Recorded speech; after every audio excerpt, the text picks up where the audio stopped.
basically what happened. Hello, welcome back to the Veil of Dusk, and of course the Ardent Roleplay stream. I am Jacob, your wonderful host, here to give you all of those fun, fresh, and funky D&D narratives that you'll love so much. I'm of course joined by the lovely Keegan, Steph, Trent, Mac, who will be with us in just a little bit, as well as of course the lovely Roman and our secret hidden producer who we cannot see right now, but we know he's there, and that's important. Of course, Keegan. I said Keegan, right? Shit. You did. Yeah, you good.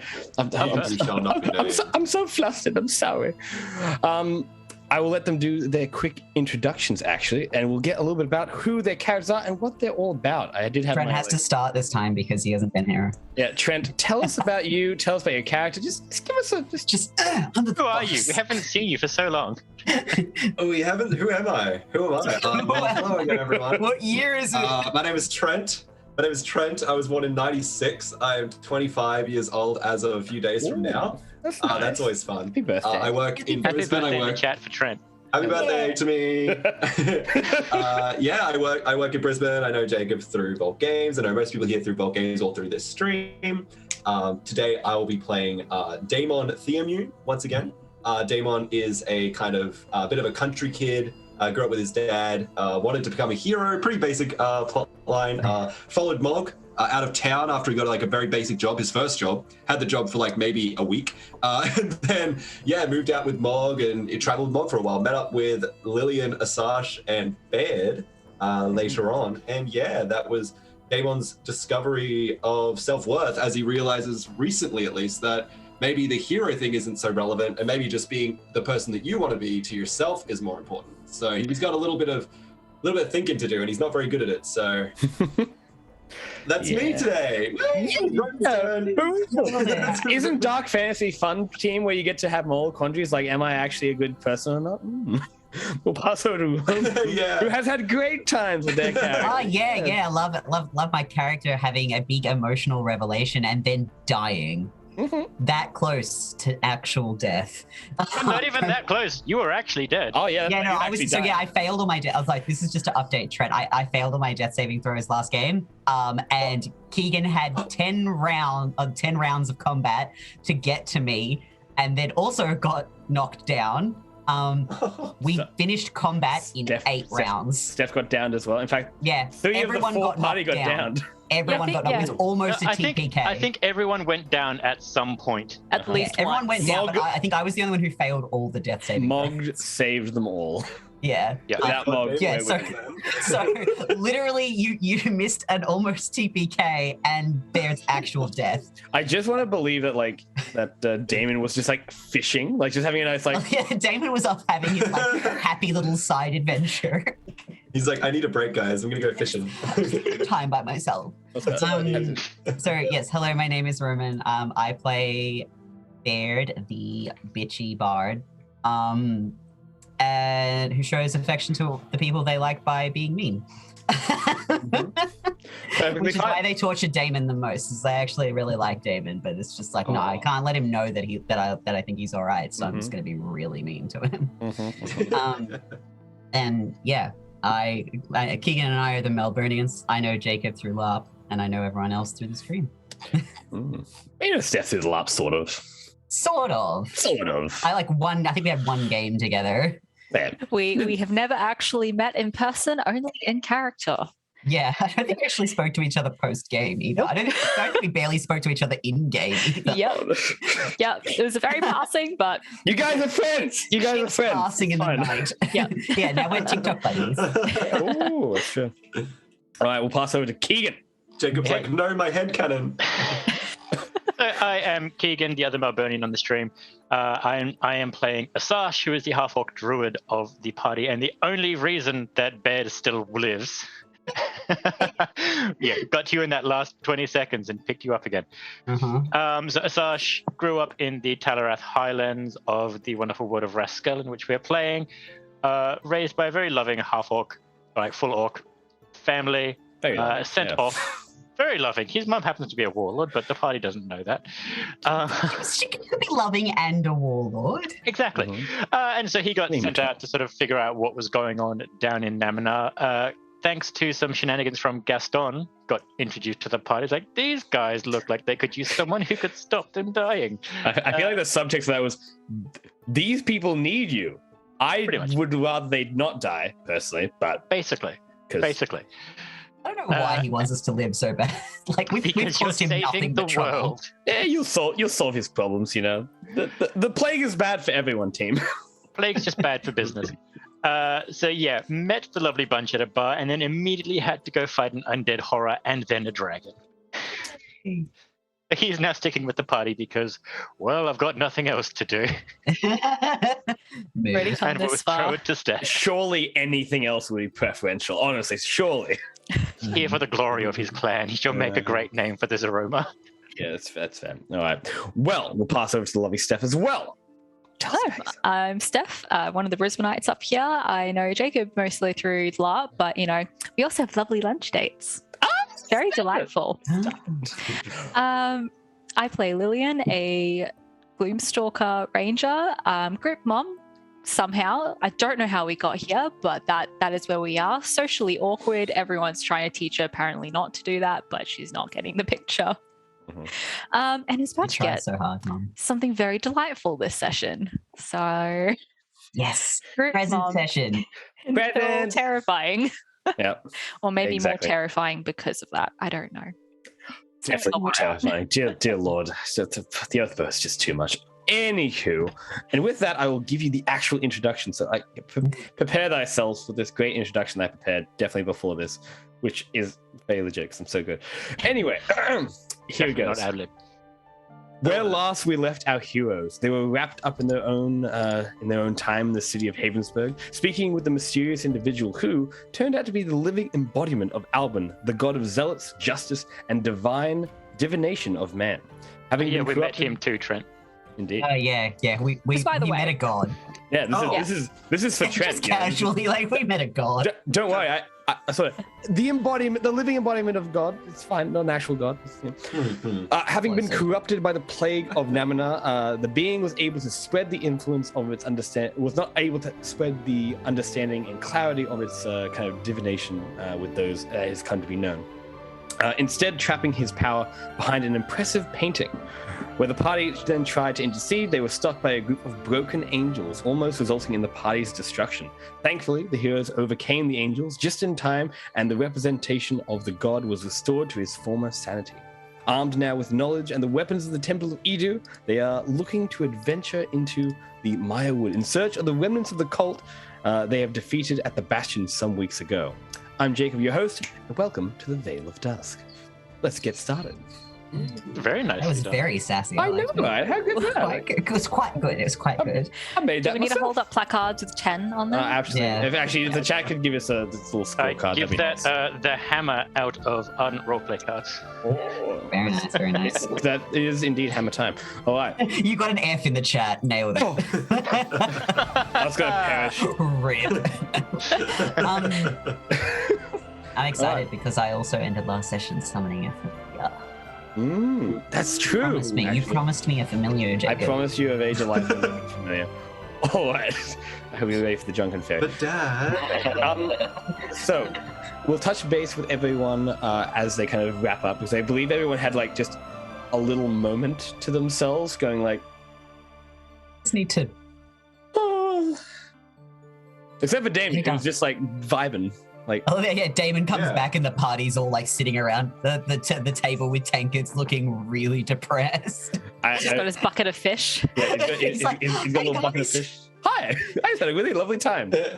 I was Did you have fishing. Oh, I actually need you to do me a fishing roll, please. I need that for me. I just like a dexterity survival. survival roll is perfectly good. Yeah, I need to. I'll do a survival roll. 'Cause I've got a scale of how good your fishing was, and you're Let's definitely find out, eh? yeah, you're definitely fishing probably in this like the little sewers around the. What'd you get? What we got? A 9 on that roll. A 9 on that roll. By the way, Damon has never fished before. He just doesn't want to admit that he's never fished before. Yeah. Because he's always lived in like inland, so he's You did- never needed to. It's always been you did- ponds and such. He just like walks in and grabs the fish with his bare hands. You never fished with your father? Oh no. No, All right. But Oh, as a fish, he's a paraplegic. Oh my god. And good what? Oh god. Remember? I forgot entirely about how your father's paddle teacher. And that should have been in the intro, by the way, Trent. You should have been like, sorry, that was in chat. Sorry, that was in chat. Go back. Do the intro again. Sorry. Start do the again. intro. Start the stream again. Put up the game. Bye. Shut it down. Do the like the pre-stream again, and then let me tell you the difficult backstory of my father. Anyway, this is a good. Mac's coming in right now. So Mac's coming in right now. It's a good time to restart. We'll take a quick 2 minutes stream. Just so we can get Mac in. All right, let's do it, mysterious producer.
Hey, come on down. Just lie on the ground. Stop shooting spells at us, because that makes us shoot pus. And I look down at my pussy wounds. Oh god. Stop that.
So yeah, you got a ranger and a druid, and you'll be fine.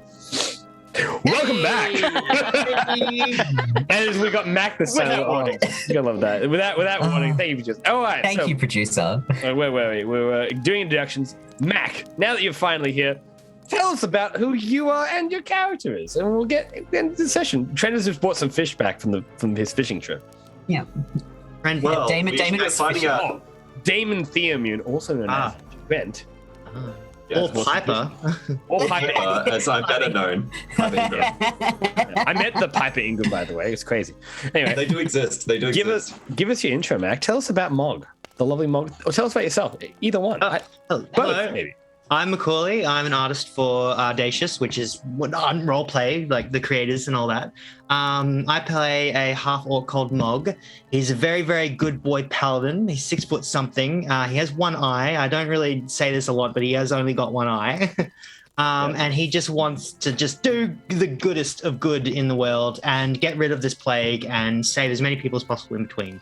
and get all of the hugs from people. And definitely not kill any people in the street like you did that one time that we don't talk about. Yeah, but they were bad and evil. That's why we needed to get rid of them. They Absolutely. attacked us first. We were defending ourselves. We're good, I swear. You saved them from life. Yes, exactly that. Anywho, Trent, you have brought back like a bunch of sardines. Like you both, like, it's like Damon. You've scooped like a big bucket, and you've got like a big bucket of sardines. You're like, you feel very pleased. You're like, I caught fishes. And as you probably come back into the location where Gaston actually is, like the kind of like nicer little area inside the Thieves Guild. Demon.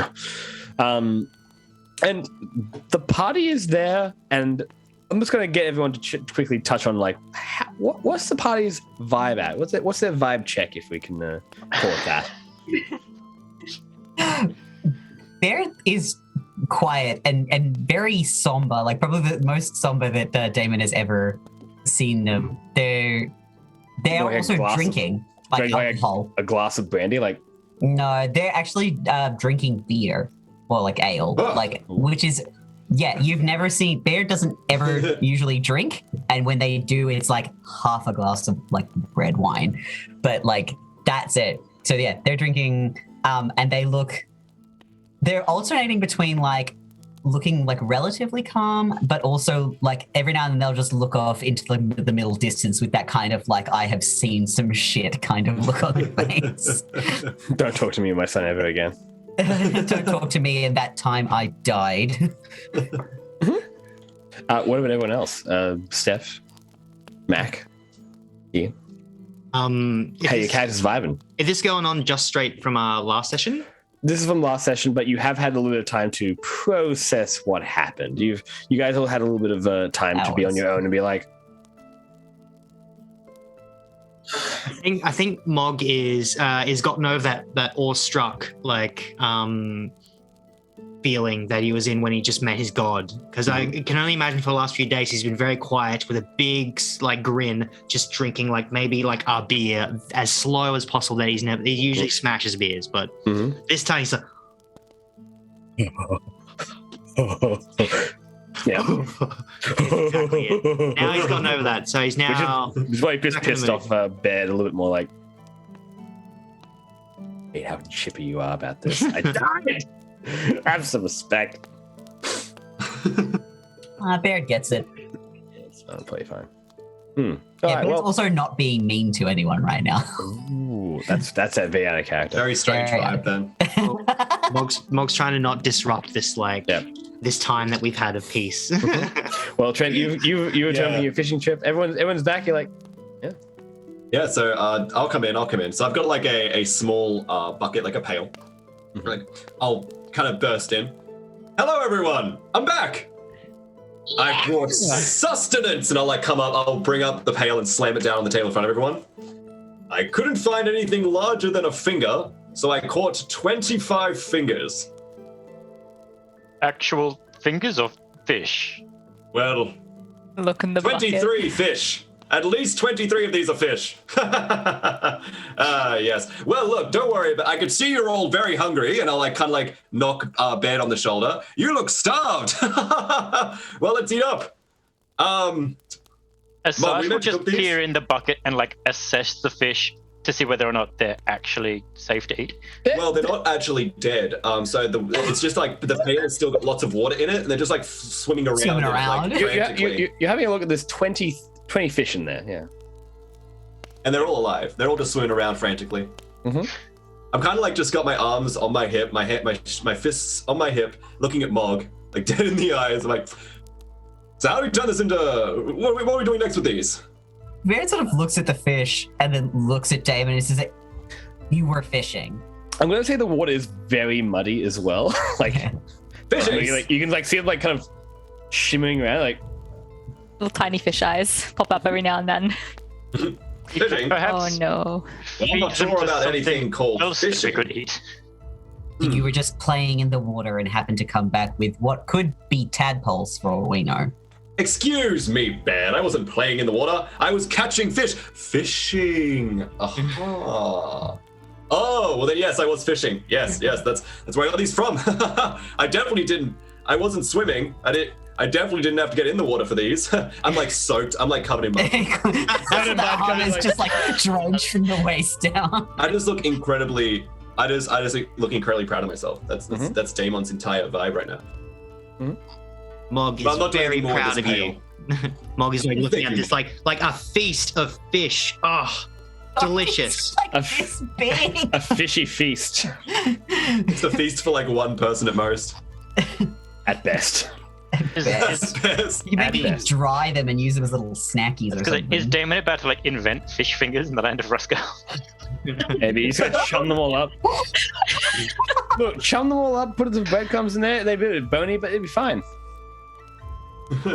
Bear kind of looks like he wants to throw his beer either on Damon or into the bucket of fish, just like. Well, at this Just for point, more flavor. well, at this point, Damon thinks it's working. Yeah, because back now to I can fish see some fingers. light in Baird's eyes because It's not light, it's the fire of fury.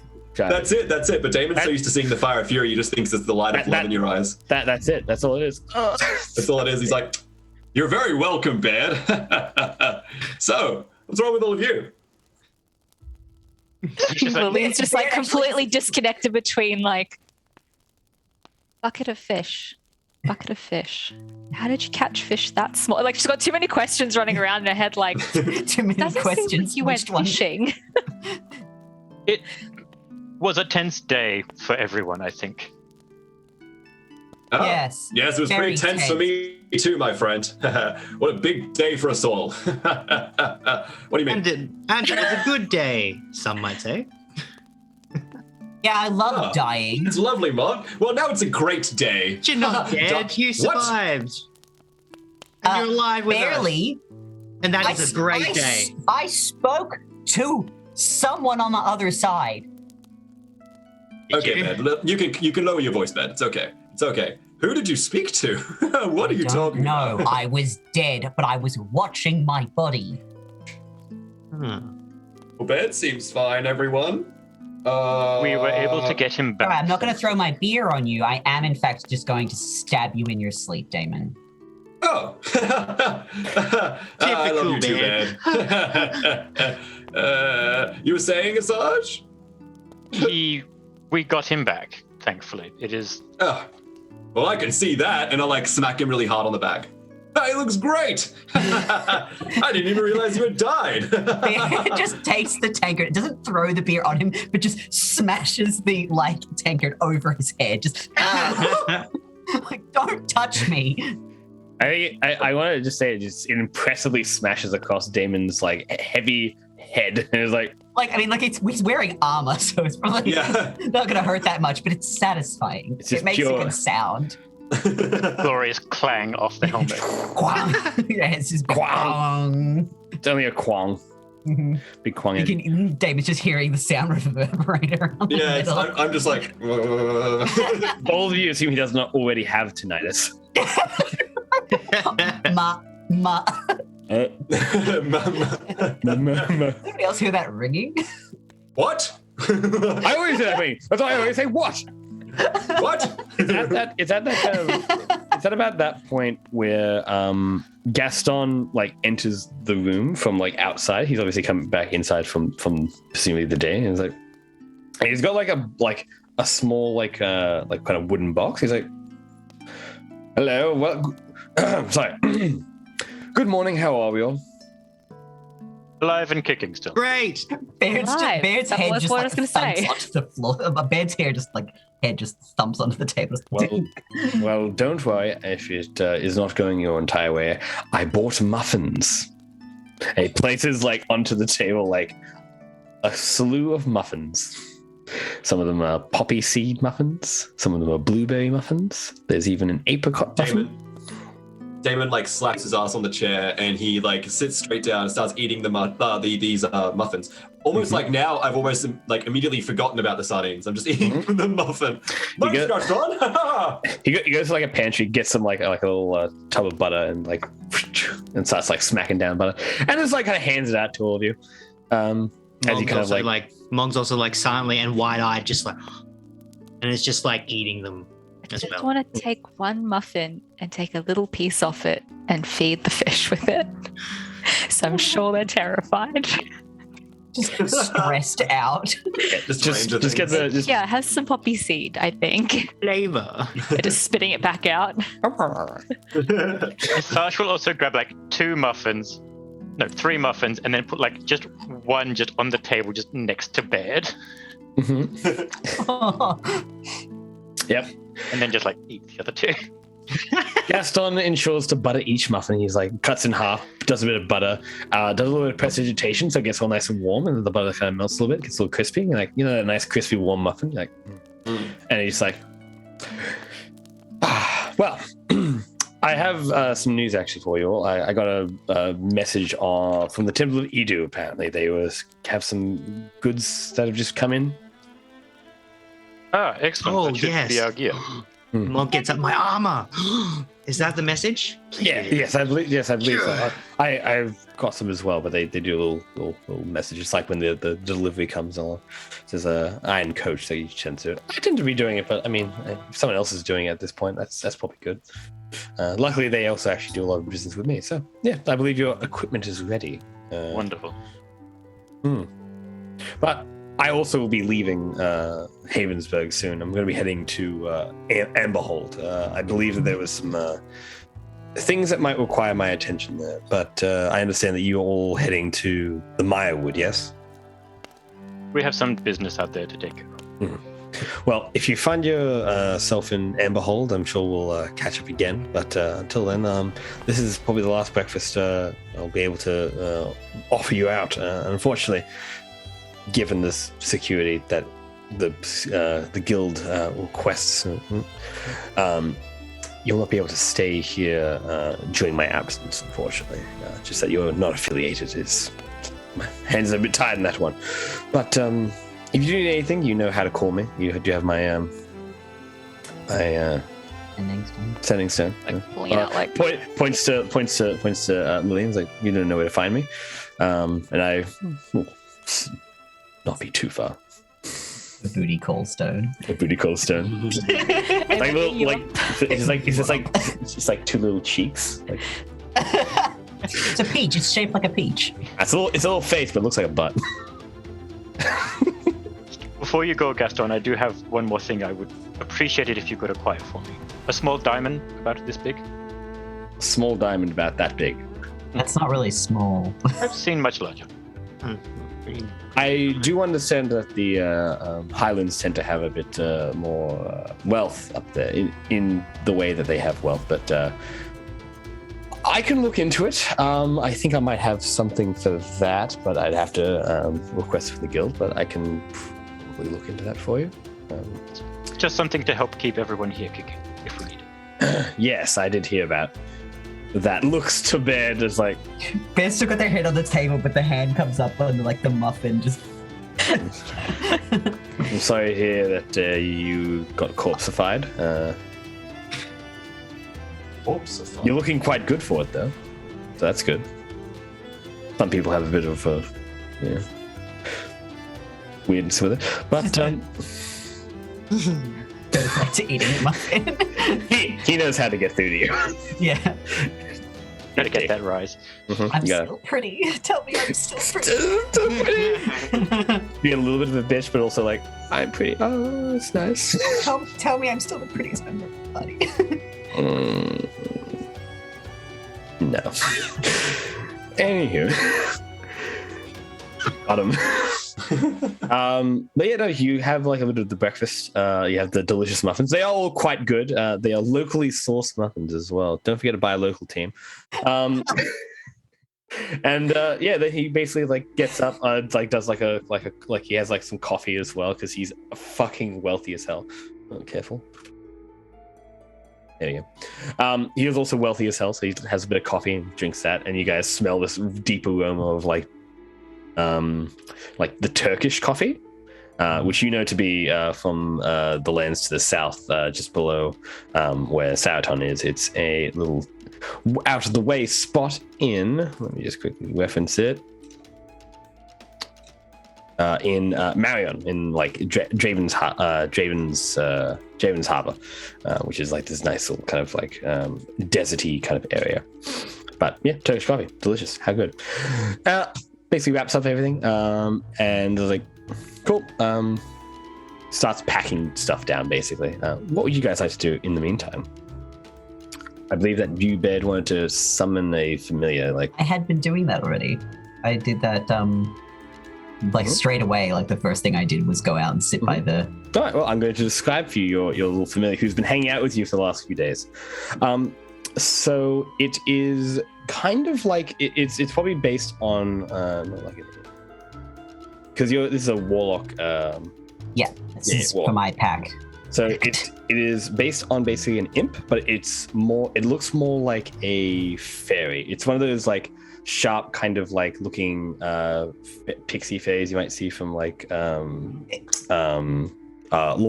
in the Magic the Gathering kind of lore. Like very sharp angled features, like they're like a living flower, but they're like these like black little eyes and like nice little claws, and they kind of smell like liqueur. They smell like alcohol. Like there's like a little like nice like sometimes it smells a little bit like the like bad alcohol when you like had a bit too much to drink. Other times it smells like the really good alcohol when you're having a nice little party. It kind of tends to flit around the place, but generally speaking, it's small, tiny, and its name is Tina. Tina. I love her. I love Tina of the Fae.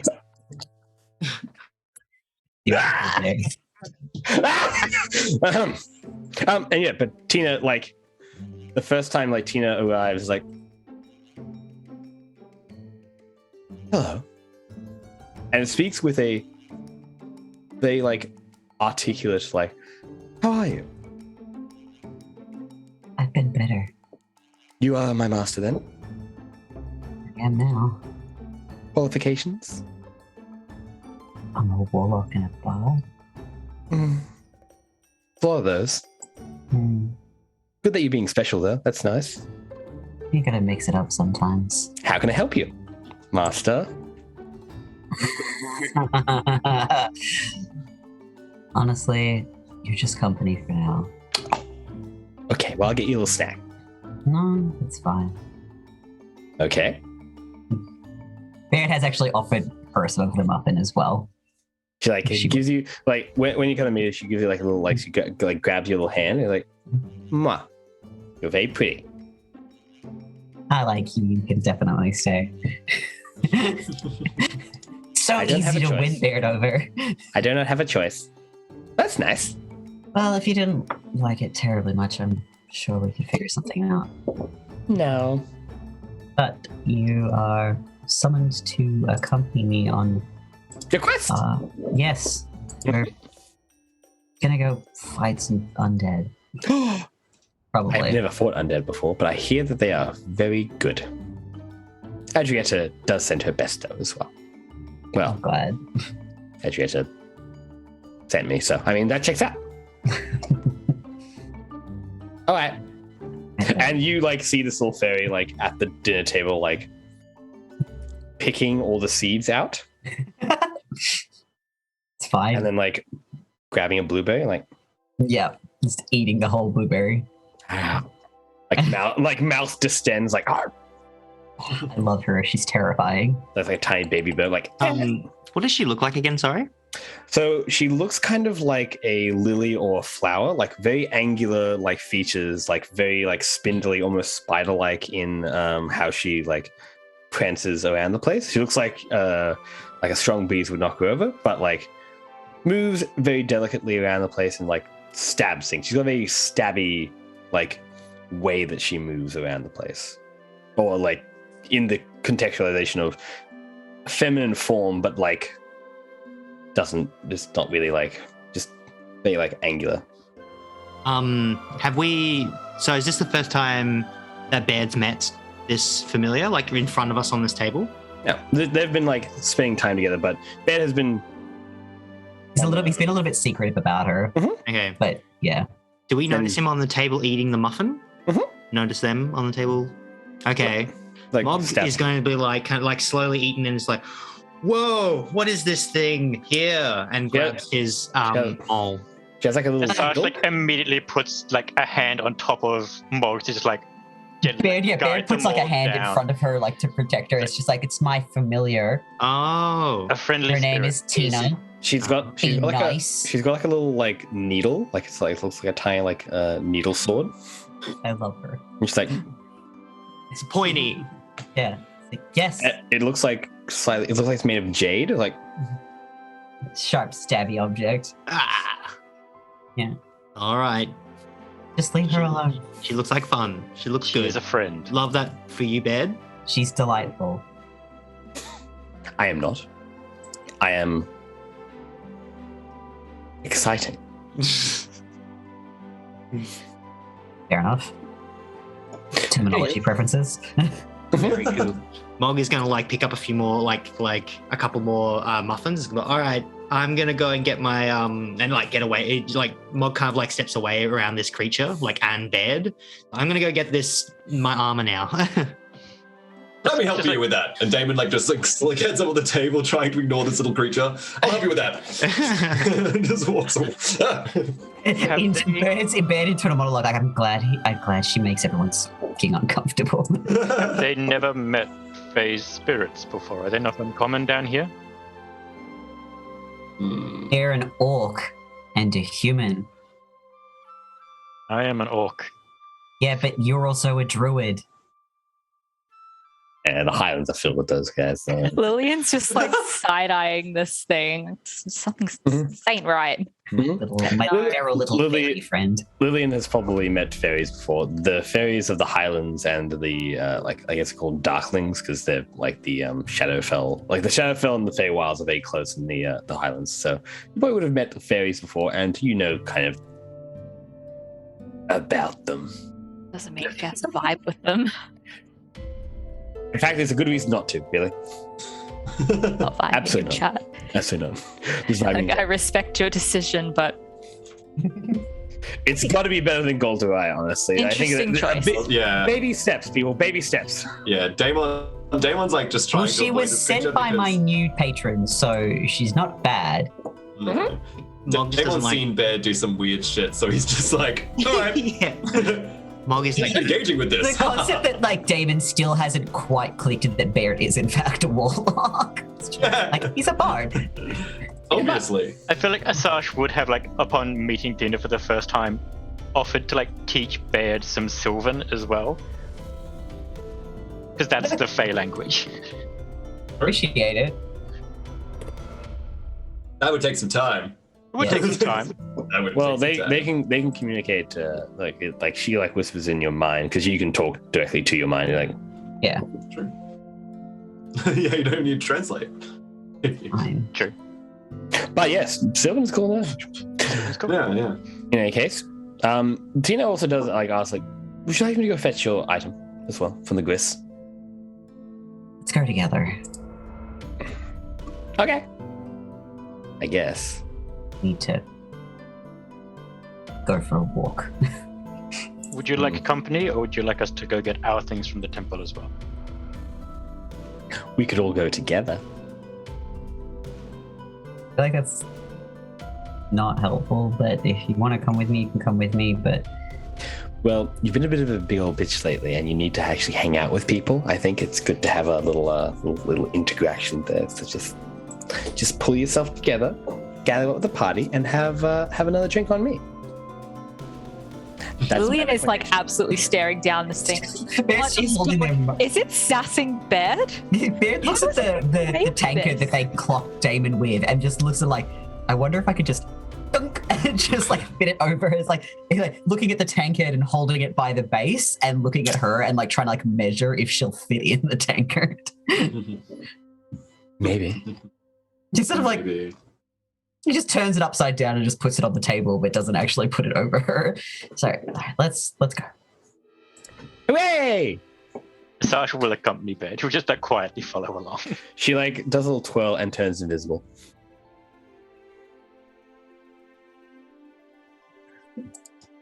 And away you go. Electrifying. So you join back at the Temple of Edu, which is obviously in this lovely map we have here. You can see the Temple of Edu is there. If you look a little bit down, if we can get our producer to pull down a little bit, because you can see where the actual tavern is, which is right Schmear. You're just basically going up the road effectively. Oh, what a nice B&B this was. And then you could be going up to the Temple of Edo.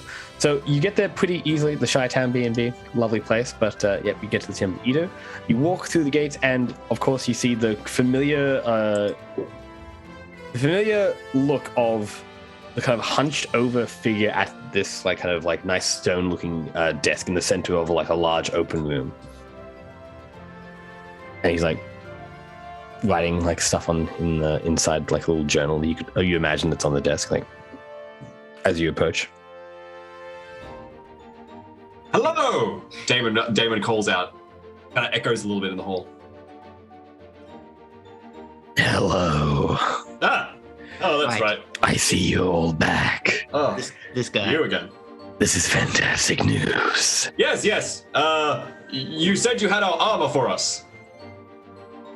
Yes, we do, actually. Hope to your liking. And he like does it. And like from the wall, like the little like section pops out, and then like these smaller looking individuals with like long robes, like iron masks. Like this guy has a very beautiful looking ornate iron mask. They'll like kind of move out, and they have like these like nice little ornamental boxes for you, and they pile them all. Like they look like they're actually quite beautiful wood. Like it's a nice mahogany-esque wood, nice and etched and stuff like that. All the bells and whistles. And they pop these like 4 boxes down, basically like just in front of the little section. It's like, we can also do a fitting for you as well if you'd like.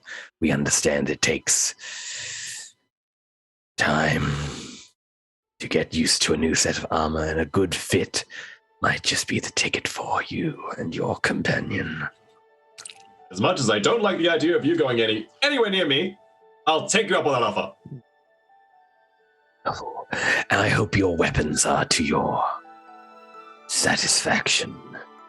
And specifically, he gets like, so some of the boxes actually have like a little thing, so 2 of the boxes actually are for like 1 set of armor, and then there's like, lastly, he like gets up, and you realize that this guy, although hunched down but like a bit lower than you, is about 7 feet tall. He like hunches up like a huge like bird, like these like beautiful not quite feathers, but all of his like cloak is this tattered kind of robe which kind of appears like feathers, and he like moves over like these long arching steps to one of the wall panels, takes off his mask, and inside is a pretty regular human looking face, and he like The fact that you had to think about that is very concerning. yeah, it's fine. He'll have a regular human looking face. It's fine. It's Mog and Damon. It's definitely a very regular face. He places the mask like against the wall, and it like kind of like runs it down, and from the wall extends like kind of like from the ether almost this incredible looking bow which kind of hovers just in the air just ever so lightly. There's like a quiver like with it as well, and he looks to Lillian and crawls over again,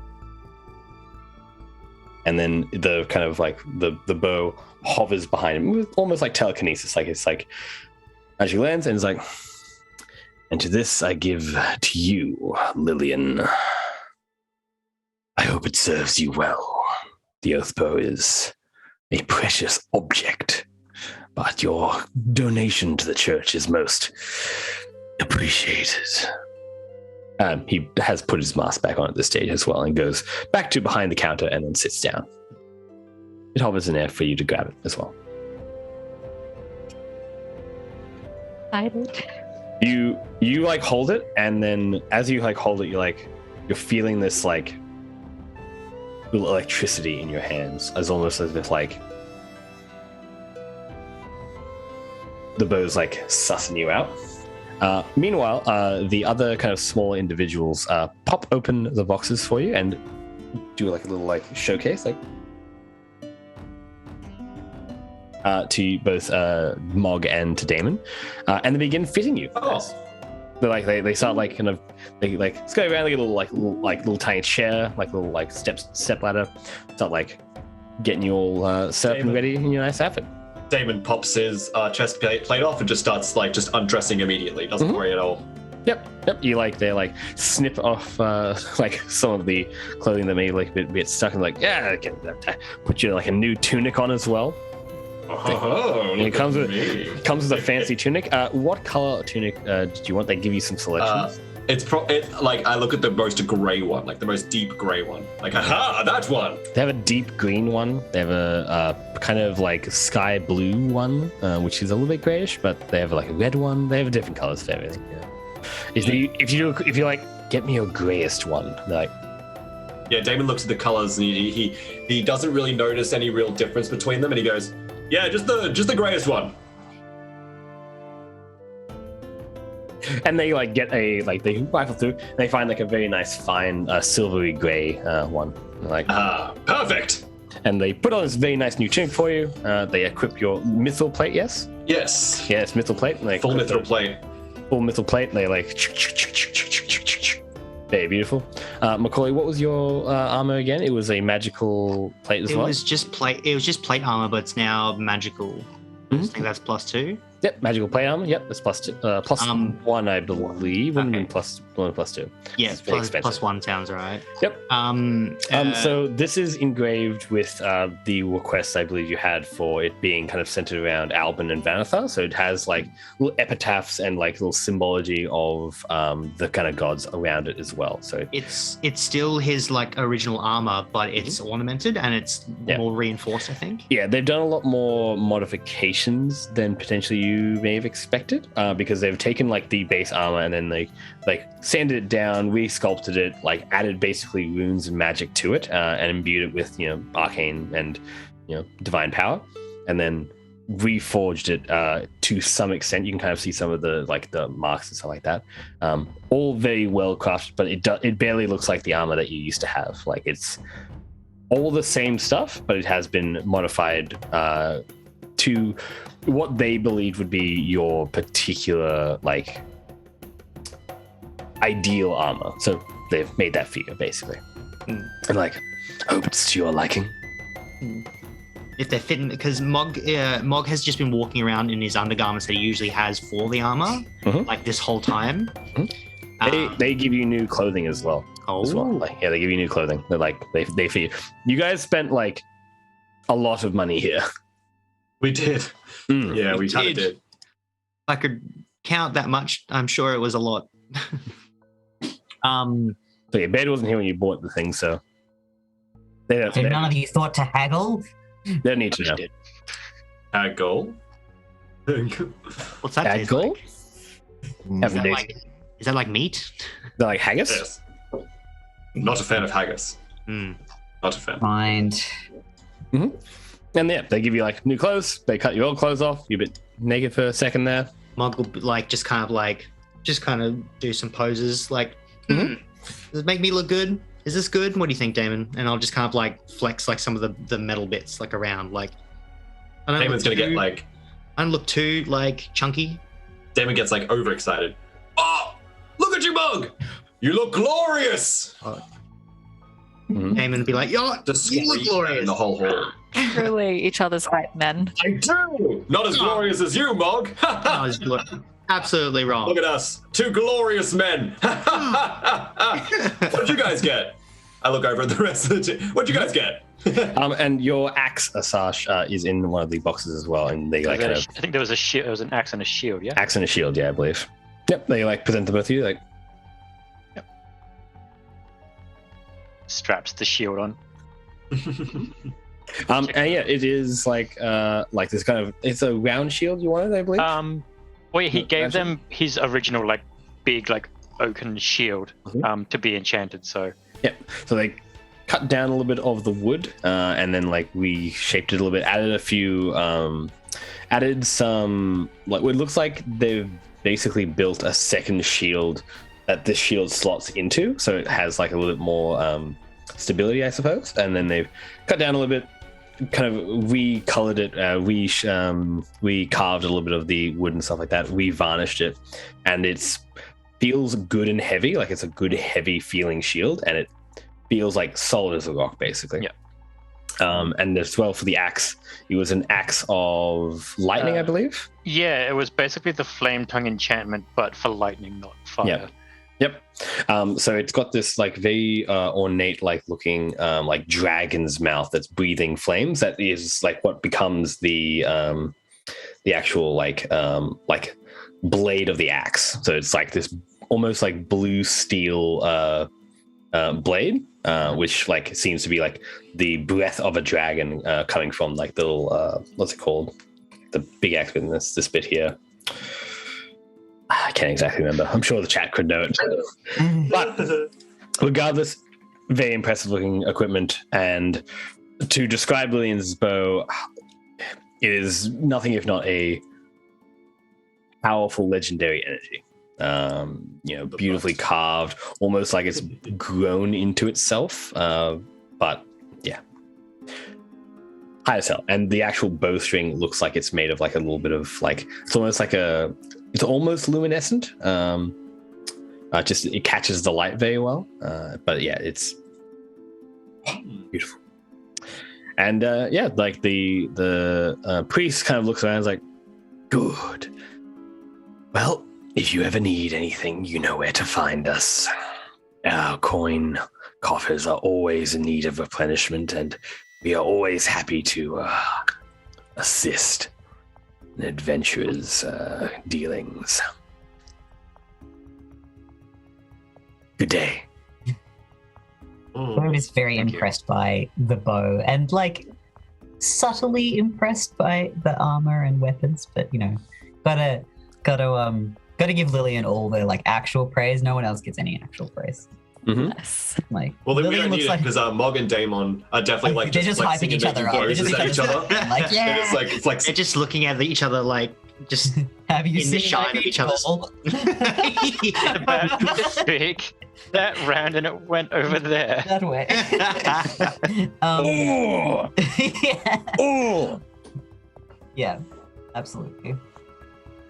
So, Asash will just like turn the axe over a few times and then just, give the command word a test. I'm just got Jalanich, and just I'm just this thing just crackles into lightning.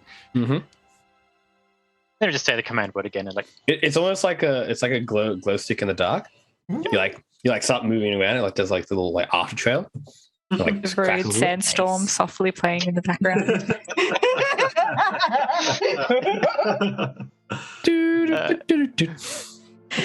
that was the wrong song. Wrong song. I forget Dad Sandstorm. Yeah, that's not true. You That's can't not true. really, It's okay. Enunciate it, to be honest. Yeah, no, Oh, Take it back. I take it back. Amazing. That's the one because it's a spinning. don't encourage them. Don't encourage them. I need more songs, honestly. That's why I need. Yeah, wonderful. So I assume you get out of the Temple of Ida with your like tight shit equipment. Lord knows you needed some from my like lack of equipment and gear and money or anything really, because why would you have loot? You got hero stuff to do, team. Hero stuff, I tell you. A year later, and we finally got loot. Yep.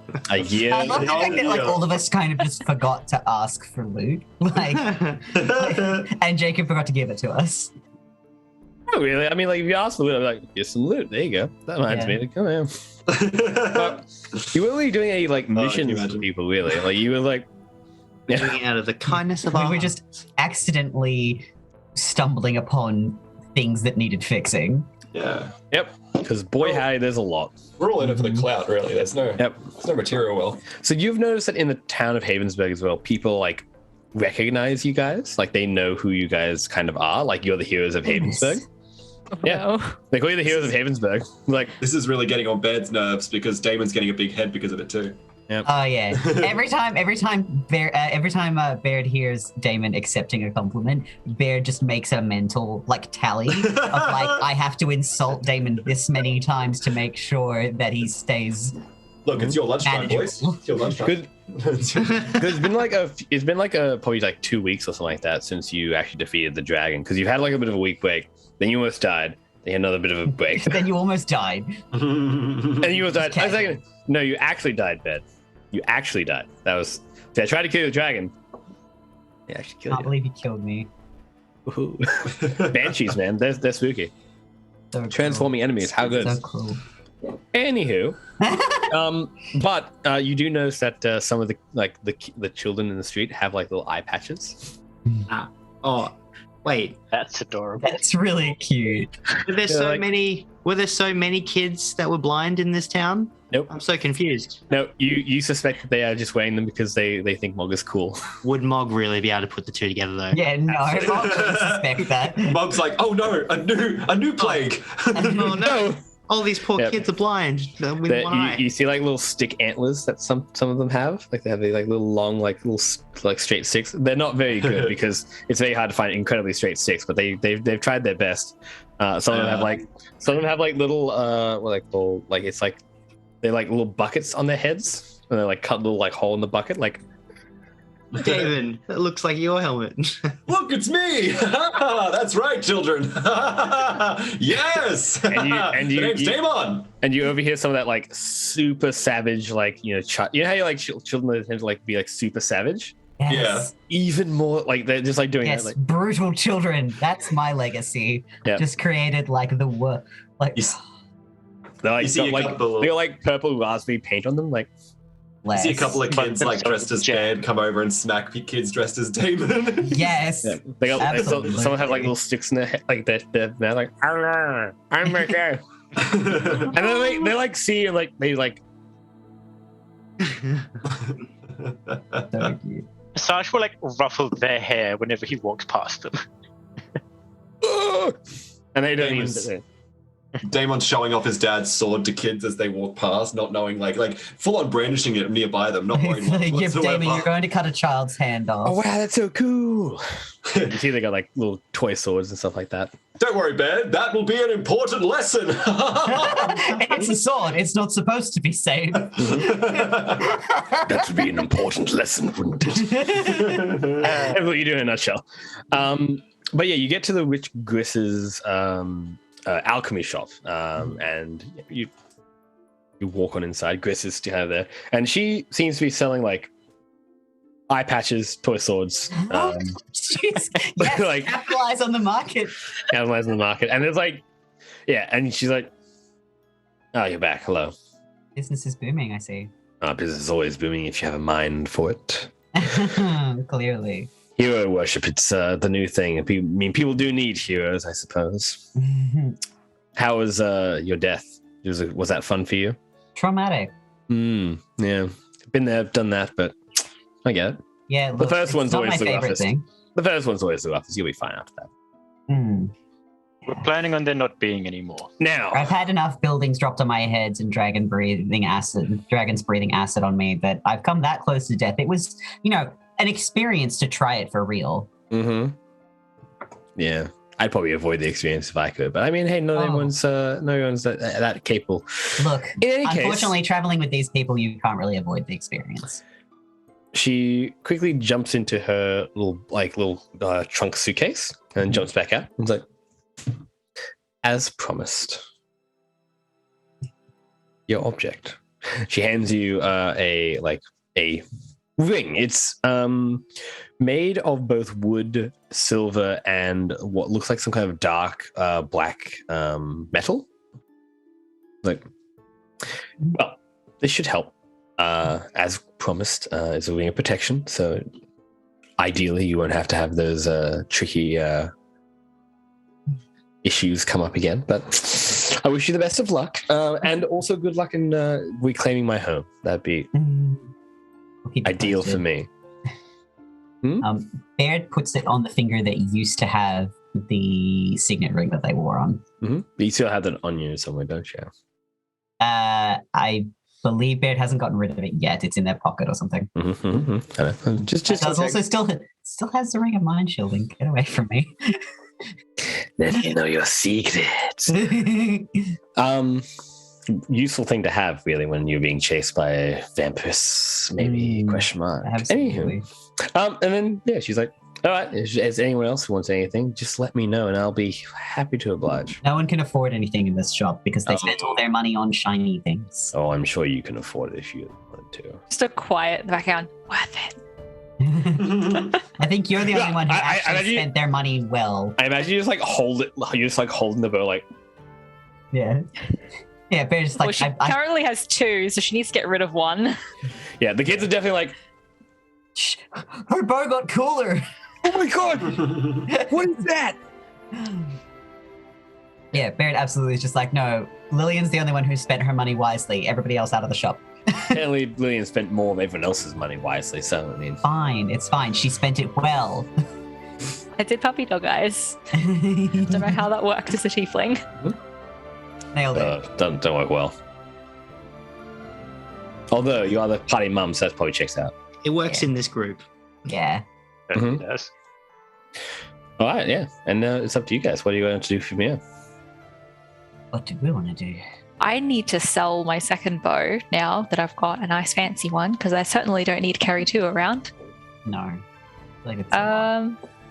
And double I need bow, to man. attune to it as well, so You can do that on the way to our next destination. It won't take too long. You I absolutely had to cannot. Google it.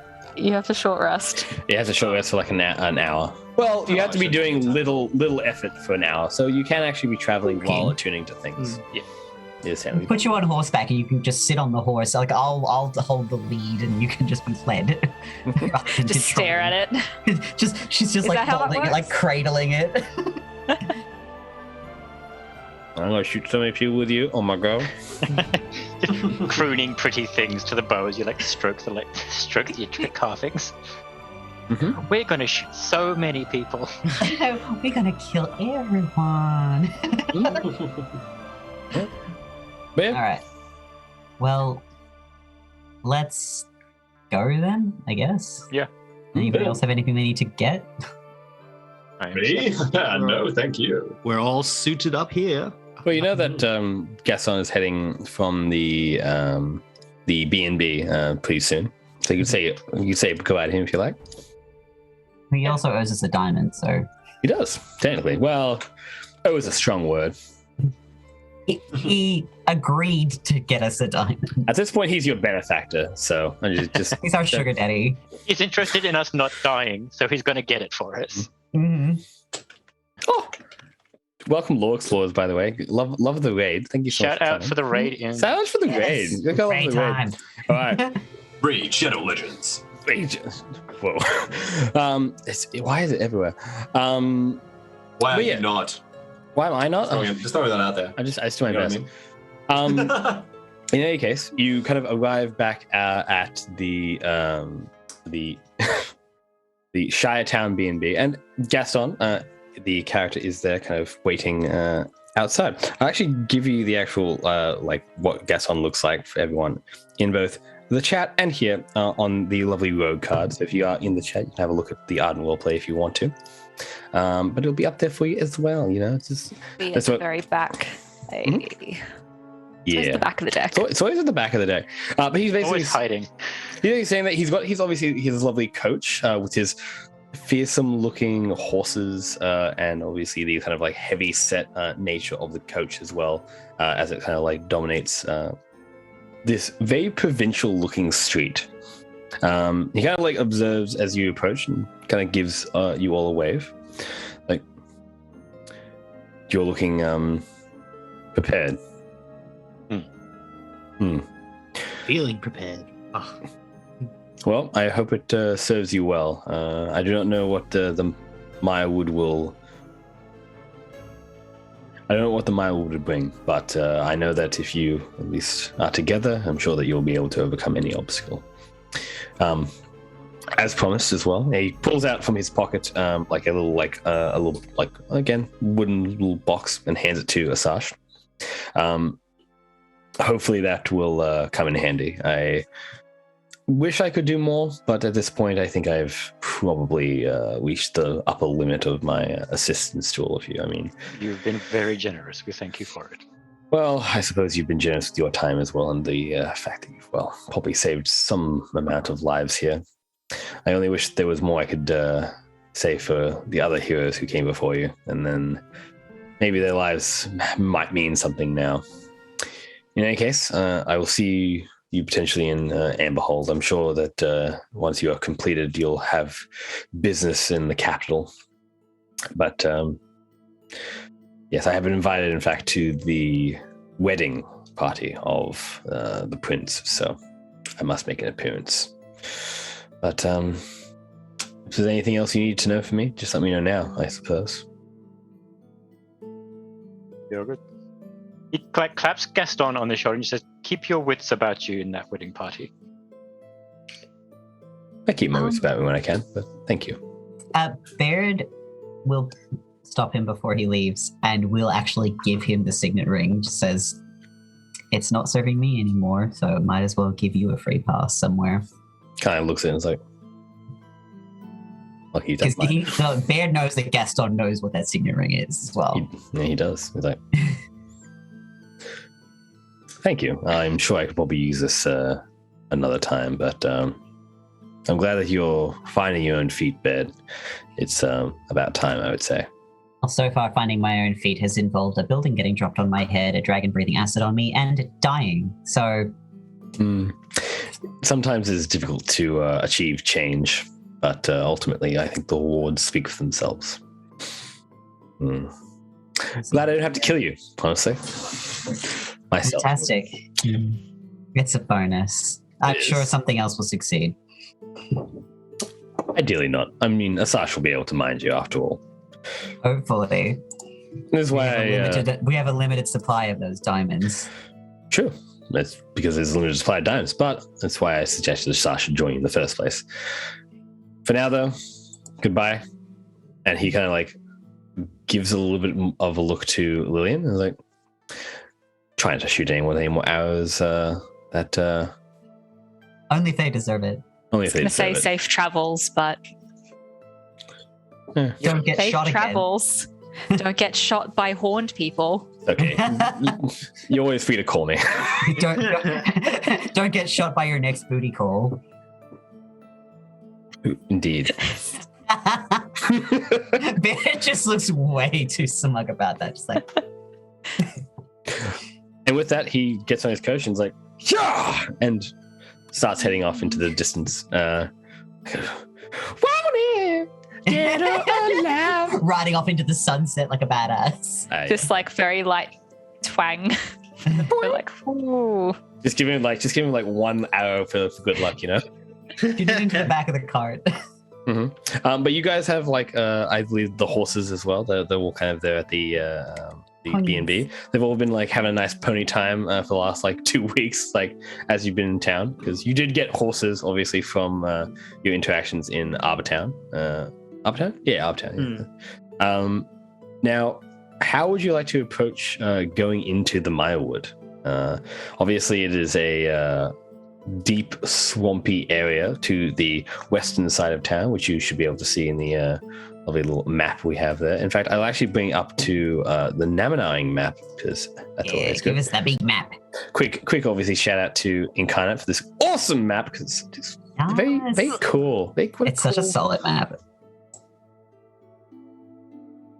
Are we going Barren Marsh? I'm going Barren Marsh. The Barren Marsh. The Mirewood is down below, and it kind of extends. The Barren Marsh extends into the Mirewood, but you're going to the Barren Marsh. Yes. Okay. Well, what's the plan? Because we got told it was really swampy, and it was potential that we would need boats. Potential, but you might need boats. Yes. The horses aren't really going to make it through. No. Unless you want a Atreyu scene. Let's not. Yeah. No. I mean, look, you might survive. But yes, boats can be used in the Barren Marsh, just because of obviously how like the marsh works. But you will need to do survival tests and such like that with your ranger and druid to be able to navigate it effectively. You can get like slip boats. They kind of like little boats that you can use to like pull yourself through the wet and the mud, and it kind of floats on the top. Like a kickboard. Yeah, like basically like a kickboard. Yes, effectively. Like those little paddling boards you used to have when you did like swim lessons. I was imagining like those giant like airboats that they use in Florida with a really huge fan on the back. Fan. Yes. There is a way to get probably to Fisher's Rest. There's like a more dry route to get to Fisher's Rest. You just have to go a little bit south of town and then through the woods there. But you wouldn't hit too much of the swampy area before then. And Fisher's Rest would have potentially what you need for like navigating the Barrow Marsh. Yeah, that was going to be my suggestion. It's like maybe we should go to a town that's a bit closer to the marsh so they can give us some more idea of how to safely navigate the marsh. Yeah, because most of you, I don't think are very experienced with swamp travel. Yeah. Mountains, yes. Mountains, yes. Cities. Potentially a Sash, just given that the islands can be quite marshy occasionally, but not really. And to some extent, the kind of realm of Sauton also has a lot of swamps as well. But yeah, where you going, team? Either way, if we go through the marsh, I still have my eye that can see the undead. So I can kind of guide us around big pile. Like if there is a lot in there, I can guide us around. Damon's working out the shortest route in his head. The Fisher's Rest idea, to be honest, taking the longer route to make it a bit easier. But you have to go through the Horn of Hellenis that I got is ignore difficult terrain and woodland, swamps, and mountains of up to 6 targets. So we do have a bit of an easier time. Nice. That's the one. Got a lot of ranger stuff. That's quite convenient. Yeah, I mean, if we need water walk, I can make that happen too. Just turn all of us into Jesus. Basically. Ritual cast. Talk about Baird getting a god complex. I am come back from life to death to life again. Fine. Well, let's take a vote. Who wants to go the quickest route into the marsh? And who wants to go down to Fisher's Rest first? It can never hurt to stop at the local towns and get an idea of what we might be facing. They may have heard rumors of what is happening in the marsh more than what we have had. I'm happy to go through the forest. It is natural to me, but whatever is to the best benefit of the party. It's about 3.5 days travel to Fisher's Rest, though. You can see on the little on the map there's like a day's travel. Little like line. Yeah. Was that on foot or was that by horse? On foot. Because little skeletons, little dancing skeletons, let them go. Because we could use the horses to get down to Fisher's Rest and then just bank them up there. Yeah. You take them to the woods, but absolutely you can get there. Yeah, especially if we intend at some point to head straight to Amberhold after that, then that's still a little bit closer when we come back. That's probably a good idea. Because we can't take the horses into the marsh. It would not go well for them, I think. Yep. All right. Yep, we can definitely do that. Let's kick on then. All right. Let's do it. Away we go. So there's not a direct route through the woods around you into Fisher's Rest exactly. So I'll get you guys to do me a survival test. There are back paths and things like that that allow you to get there, but you do have to do a little bit of creative pathfinding, I suppose you'd call it. So we're all just doing a survival check? And if you want to put out the wildfire card, you can kind of see what the environment kind of looks like. Of course, that's for the chat as well if you want to join with the spectator code. Ooh. How cool. Mog doesn't know what we're doing. It's Rolls. Yeah. Rolls hates me. Roll20 does hate you. I think Roll20 hates everyone. It's just go with Sash. Sash is doing fine. Lillian nailed it as well. Solid survival round. The idiot scores. Damon's like, which way's the fastest way? Which way's the fastest? Yeah. All right. It's like charges off. He's like, He's going the right way, I guess. Okay, fine. Baird turns, sorry, I have to do this. Baird turns to Mog and just says, "Your idiot is escaping." I'm moving like super. I'm gliding through, by the way, with this mithril armor. Not worried at all. It feels like nothing on me. I'm gliding. Lillian like gets a that. weird She's just nothing at all. Nothing at all. Stupid sexy Damon. Super sexy Damon. That's Baird's stupid sexy Damon. Yeah, you basically glide through this place. Like, so it is misty and kind of like there's definitely like a wetness to this place, obviously. But with your enchanted mithril armor and your kind of more magical armor, not to the same extent. Obviously, you still get a bit wet, but the mithril armor here is like just the water just kind of sheens right off. It's like this beautiful oil, like a seal, like a seal. Wicks right off you. Wakes right off you. You do take the horses all the way through. Yes, moist, correct. Thanks, Chad. So you head through this like, very like misty like set of forest. It is not long, of course, with your incredible rolls that you manage to find your way into what seems to be a small hamlet. There's about like 5 houses total here, and it seems to be mostly a fishing village. There's like boats and other kind of like fishing gear, nets and such like that. And you can see like further afield of you that surrounding the village is like that more heavier swampy area. The kind of you kind of go through a little bit of a cliff face down into this Fisher's Rest.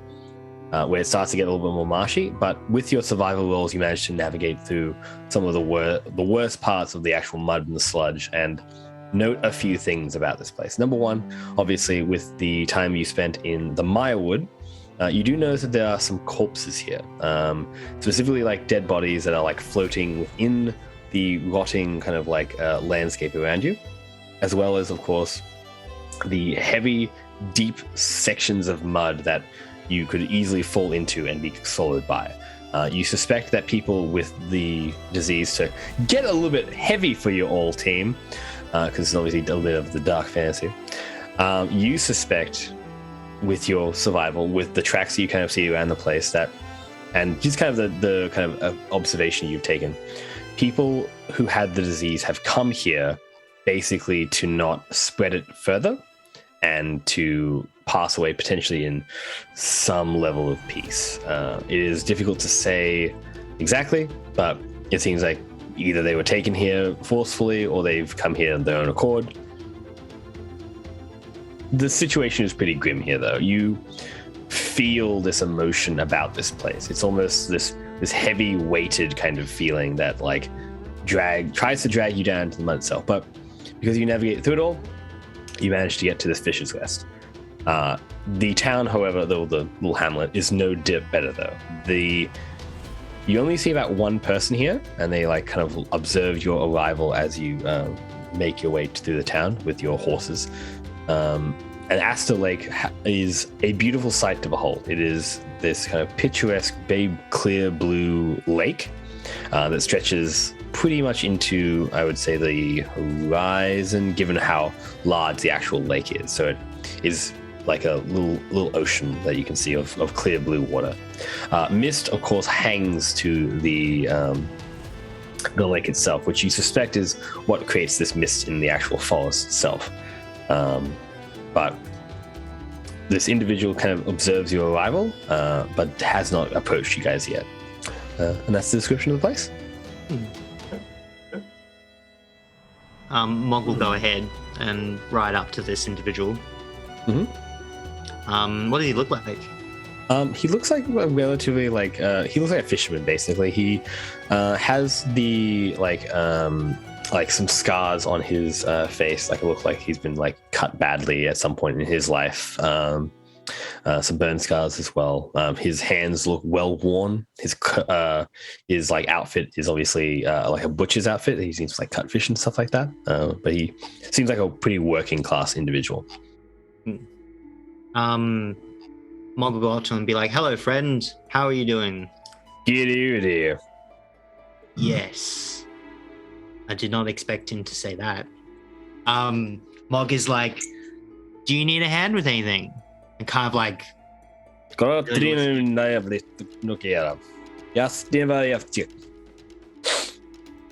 Can you say that one more time? Okay. Wait right here. And I'm going to go back to the team and just be like, they don't speak English here. I mean, they don't speak common. I have no idea what he's saying. Damon's still back where Mog was, just chatting away with this guy. You can't understand what he's saying, but he's chatting away. It's just having a nice Keeping him conversation. occupied. Yeah, keeping him occupied. Very Damon. I love that. And so, yeah. Do you have any ideas on how to talk to this guy? Try and figure out the language. Yeah, you can do that. Yeah, no. Go on. Yeah. I don't know what to roll for that. It'd be like a history check, probably. All right, I want to do this too. Let's do it. Give it a shot. If you have linguistics or ciphers or anything like that, you can also learn that. There's like I think there's a tool proficiency for that. There's a lot of tool proficiencies for just about everything. Mog's gonna go through his, very little Language is knowledge not of my history forte. and see if he knows. There's 17. Of all the things It doesn't. of all the things that he's picked up on, excluding like a lot of religious like scripture and stuff like that, he might know what this character's language is. Yep. Or like what his accent is. Anyone else rolling? I'm gonna roll. Yeah. Out of curiosity, Jacob, it doesn't happen to be any Elven or Dwarven? No. Okay. Or- 10 again. 10. Is there anyone else? So is this going to be Mog being like, it's this, and Bed and Lillian just looking at each other like, I thought Correct. we never listened in class. Mog, Yeah. you understand this to be a root dialect. It's probably very specific to this hamlet, but you'd imagine that this hamlet would be very insular in how it approaches things. It might sell its fish on to other places, but it seems to be like very much out of the way. This is very much the boonies as far as this place is concerned. Simply because it's about 2 days travel from most of the actual roads and stuff like that. So you have traveled some number of days. You've camped like in the interim between these places, but there's not been too many issues simply because of your more adept survival roles, and specifically because in Thurston Town you managed to resolve the issues that were happening there as well. Yeah, the Gula issues, as well as specifically repairing the wellspring that was in Thurston Town, which has affected the Mirewood and the Valewood to some extent, but no issues too much. But it's about 2 days travel, and it's 2 days travel in unfamiliar territory for most of the people who would come out here. But it would be probably more to do. It's closer to common, but its origin is probably like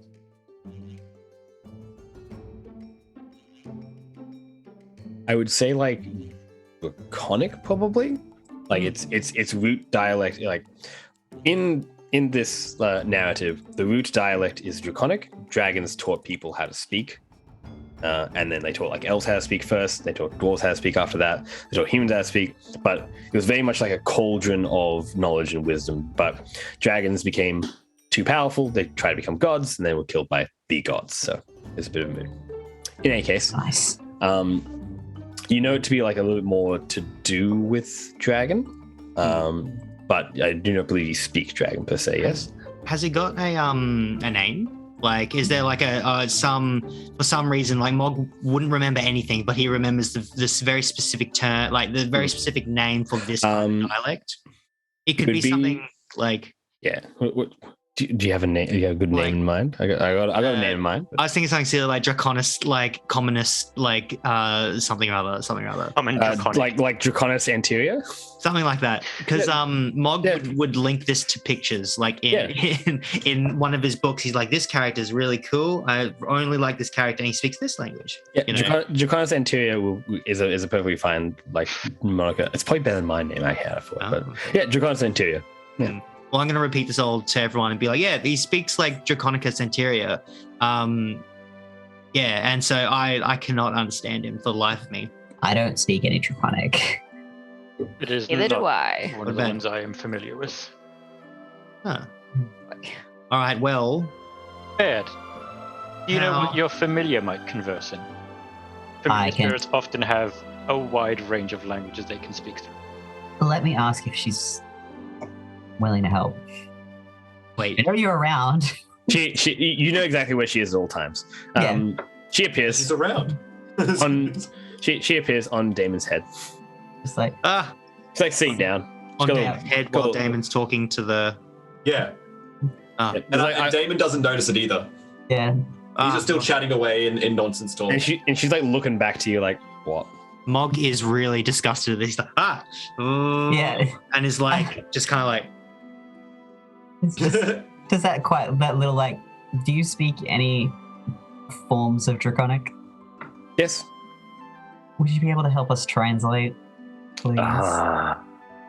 Do I have to?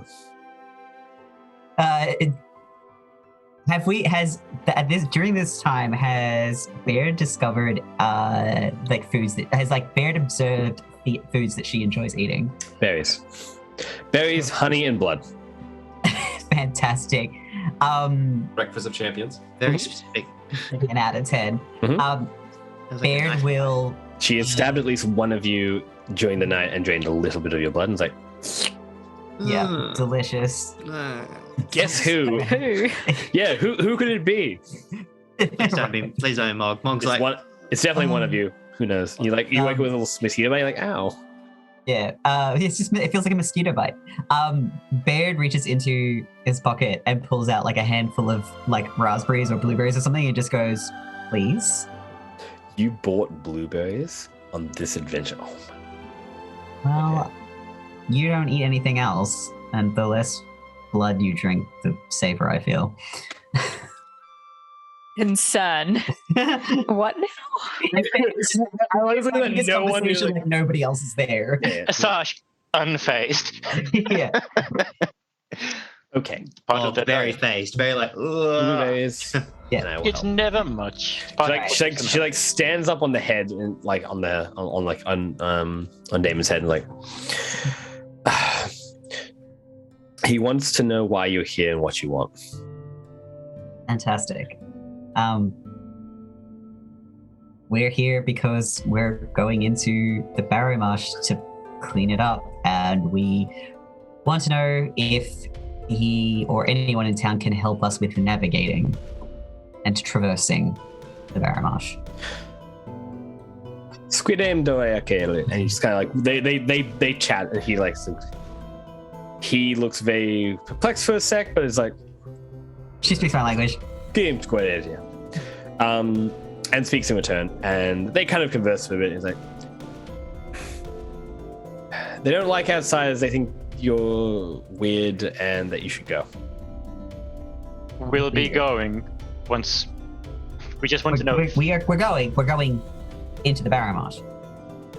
He also doesn't really know exactly how you're going to solve the Barrow Marsh. The Barrow Marsh is supposed to be like that. We're going to clean out the cultists.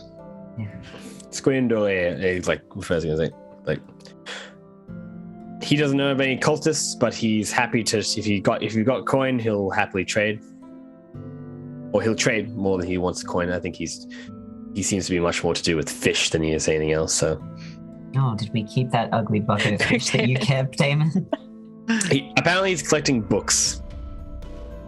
Books. Yeah, magic books. I don't know. Parents touches the satchel that's holding a magic book. Sorry, that's an important book. You can't have that one. That's part of the story. Well, apparently, Relevant book. That's a quest item. And that can't be removed from my It's not inventory. relevant book. It's one of those quest items that you can't actually trade away or sell. Yeah. This item cannot be removed from my inventory. Oh no. for the chat, so they can actually know what it looks like, I'm going to give it to you. It's It was a on pretty book. the cargo card. It's the cargo I card. have a card. It love was that. that sweet cargo. Mm-hmm. Sweet Show us- cargo. Show us of- my beautiful book. cool looking book. It's a little floaty book. So cool. He's like, well, he wants books. Apparently, he's happy to trade for books, but coin, not so much. Money could be exchanged for goods and services. Services. Money could buy many books. Pretty magic. Pretty magic book. So pretty. So lovely looking. You guys don't have any books, do you? Lillian hasn't been carrying any books. Yeah, not on me. Mog actually has the Albion, version of the Bible kind of on him. It's a heart Bible. But it's Your breast pocket Bible. this book is very magical to me. If it will get us like to where we need to go, then I'm willing to part with it. What is it? What? It's the Tell me Albion- what it is. The Albion book of like it's the Albion. It's the good word of Albion. Yeah. The screen with the Albion. Sorry. Like she He's like translating looks at for you. because we're going to Albion. I was like, square to Albion. He's like, yeah, he'll have that. That seems good. Oh. All right, that works. All right, you can have it. It's just to have the horses here for some time and maybe stay a bit. We want to stable the horses, and then if anyone can give us a hand with getting in, like, or give us some tips on the Barramash. Yeah, as long as you're fine with not best being a stable because they have horses here. It's fine as long as nobody eats them.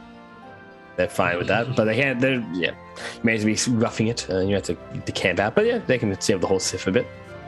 Cool. Thanks for the book. Okay. You have about a week, but if you don't return in if you don't return in a week, they'll assume that you're dead. Can we have 2? Yes, good evening. He says a 10 day. All right, 10 days. Travel in, kill the cultists, travel out. Perfect. We're on a time limit, guys. It'll not take us that long to get. The guy doesn't seem particularly keen for you guys to be here, but he seems to accept, and he's like, he stables the horses in like a small like boathouse, taking the boats out and then like placing them on like the shores. Like it's relatively big enough for the 5 horses that you guys have, but it's pretty tight. And he kind of like looks at the situation, like, He like look. He like flicks a finger to you, Mog. Is like "Scrumde," and she's like and Tina translates. Tina's like, he wants the book. Okay. What's that? He grabs it, looks it over, and is like kind of opens it up a little bit, like dangles like one of the what are they called? Covers. The covers, yeah. He just dangles the covers, like shakes it a bit. It's like, Winces slightly. Oh, he's totally gonna burn that or eat it. Don't tell me that. Closes the book up and he's like, I'll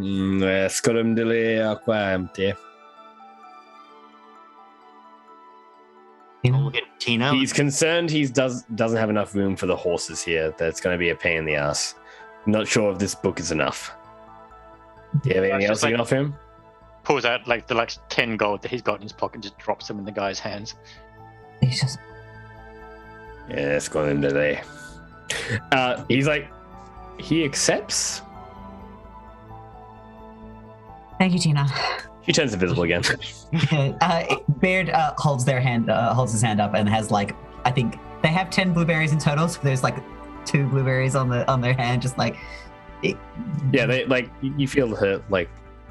You don't actually feel, but you definitely see like berries go up and then start to disappear. Yeah, like one at a time. Like that's fine. She's eating them. She eats them very quickly and like within like probably a turn. You're gonna give yourself indigestion. Calm down. This is all on Damon's head as well, still.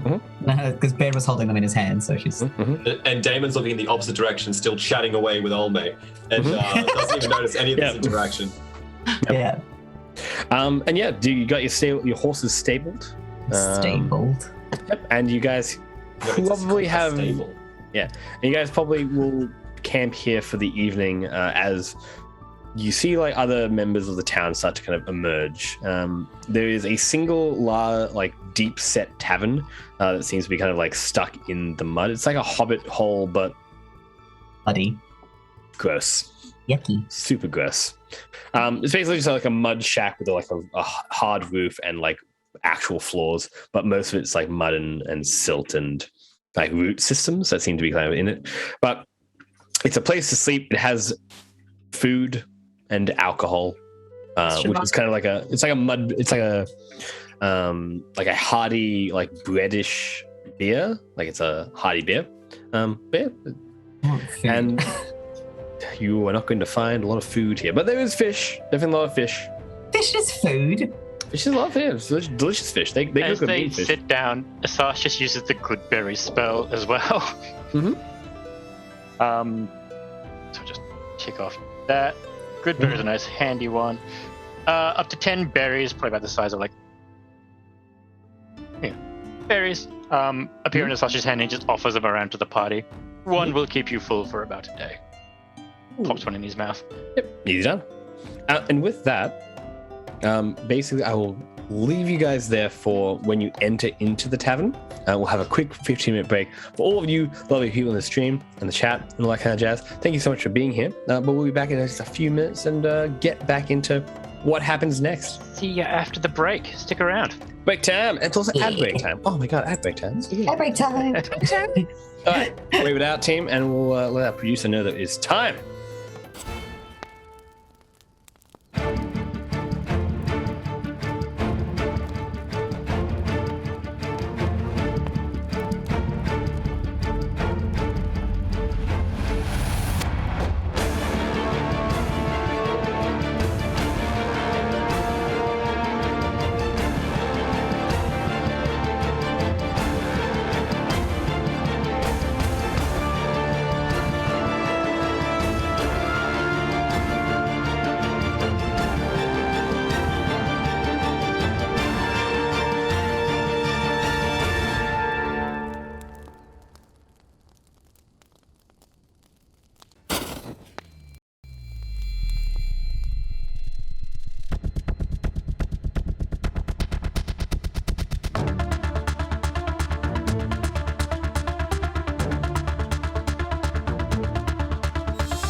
Hey, come on down.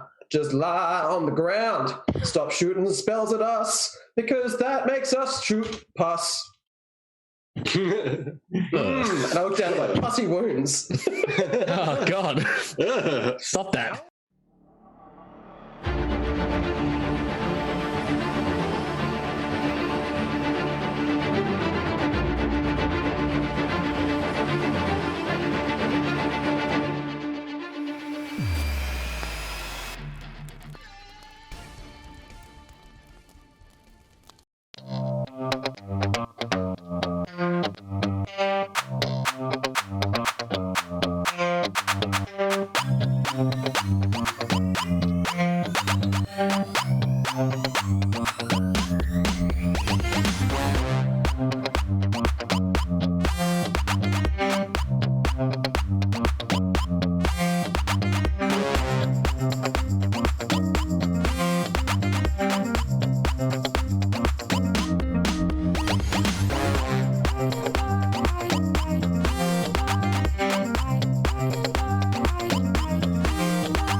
I am going to get my book on etiquette and throw the book at him.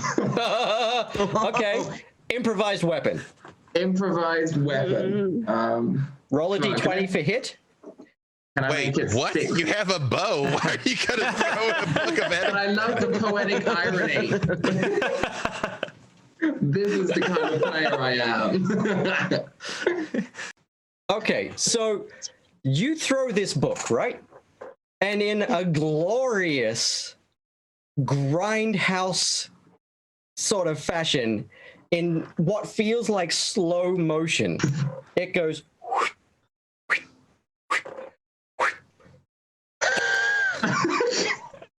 and just buries itself through his forehead. And he slumps to the ground.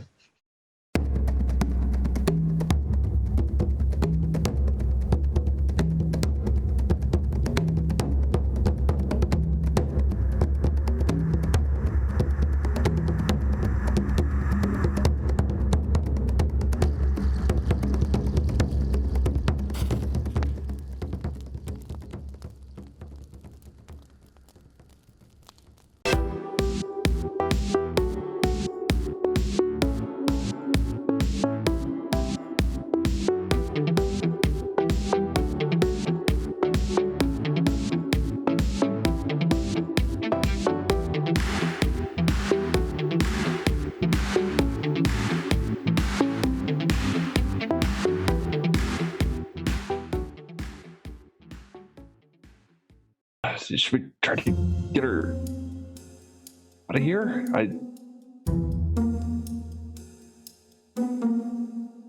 you gonna stab me?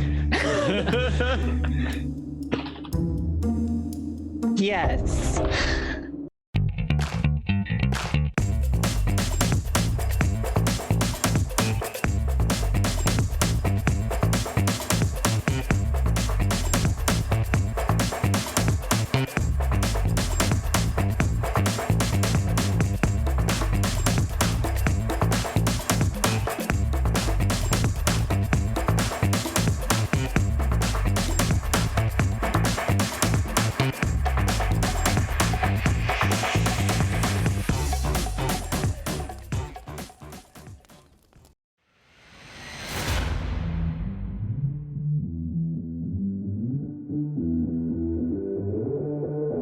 Having something that you can kind of physically see and be like, this is what it is, this is what it looks like, is a very simple way to just keep story flowing.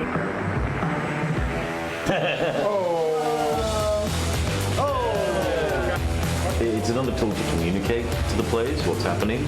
Imaginations are endless. Players who are newer to the game, being able to describe, what a crypt or a dais or something is. I believe we're in the presence of a trap. With this, it's like, this pops right up on my screen and I can see all this stuff and I don't need to tell anyone about it. That is amazing. That's so good. Oh yeah, look at that. Dang. To have that visualization right there. Pretty impressive, yeah. Having the visuals, it kind of brings it into a cool world.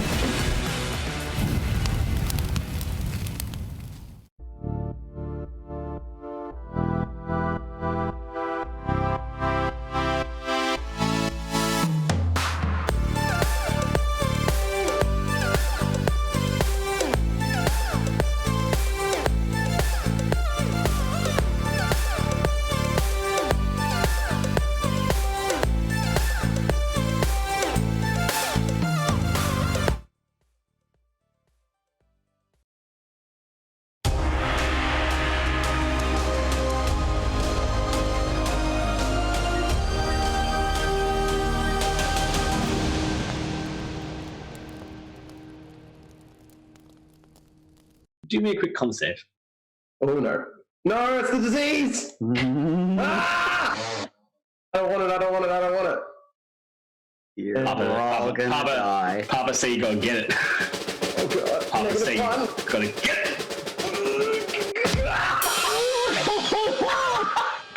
Wow. You are safe from the disease this day. Whoa! That is so beautiful. Yauchi, Mauchi. All right. Good work. You get on out of there. Do me a quick stealth roll as you're kind of like getting behind like the muddy tracks and stuff like that. Splish away squash, from these. splish squash. Squish squash. Squish squash, apple sauce. Oh my god. The natural 20, the natural 1. Oh, fantastic. So like the duality of man.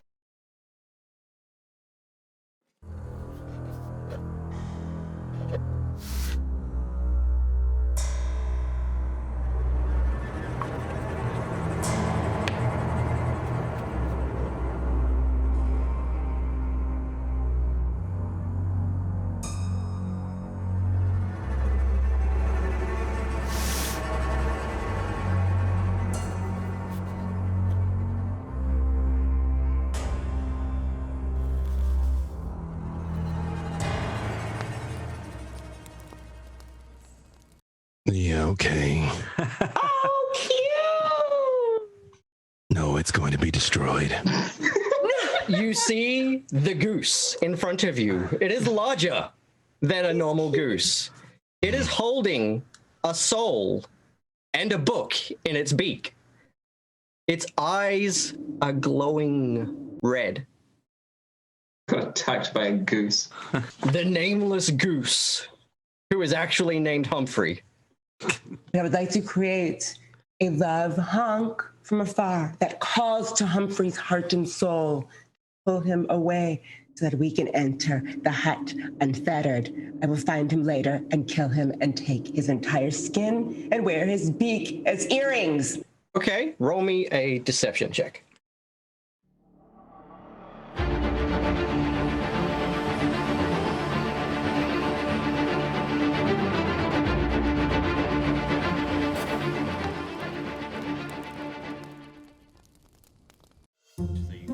This is the second time I've played D&D. The first time I played, I actually filled in for a guy that couldn't make it to a session. I used my powers of perception, and no text on this slate, baby. I popped my collar, I have no worries in the world. Because my perception is usually pretty high, I can see a lot of things that the other people can't see, which means that I can kind of take advantage of situations a lot easier than I would be able to in just a normal tabletop standard. Like, it'd be very hard to be like, hey guys, I know the Dungeon Master just said, I've got all this stuff in the corner, but don't look at it because you characters can't see it. I believe we're in the presence of a trap. With this, it's like, oh, it just pops right up on my screen, and I can see all this stuff, and I don't need to tell anyone about it. What? Oh.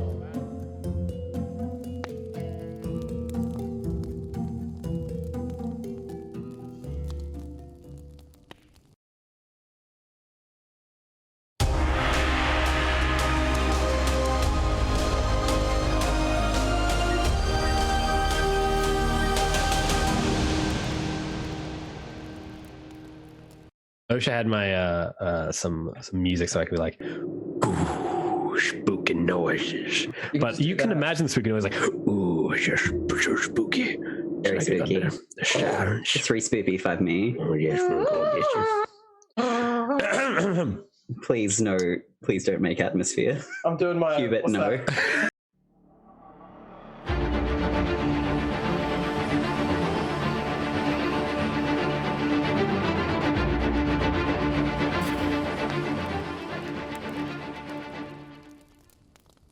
It looks creepy. That's how they get you. Can I yeet the body down the stairwell? Roll me a strength check. Can I help? Sure. Yeah. That'll give advantage. Oh. So AJ is yeeting the body down the stairwell. I got another natural 20.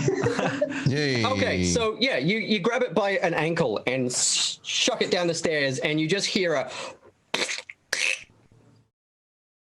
as it hits the bottom and sort of scoots along the cobblestones a bit.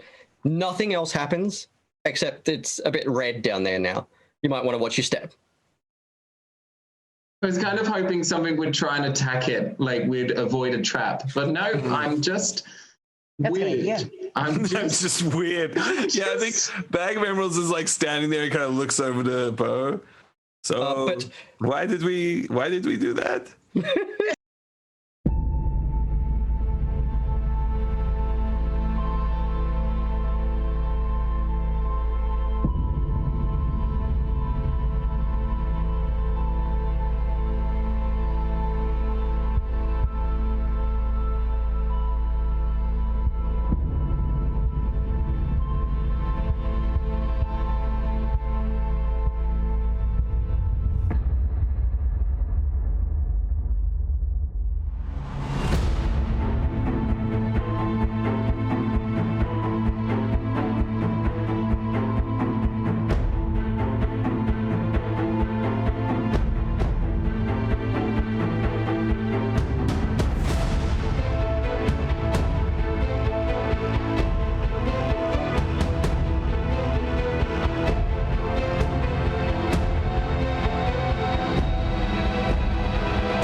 Welcome back. Says I. Welcome back. Beautiful.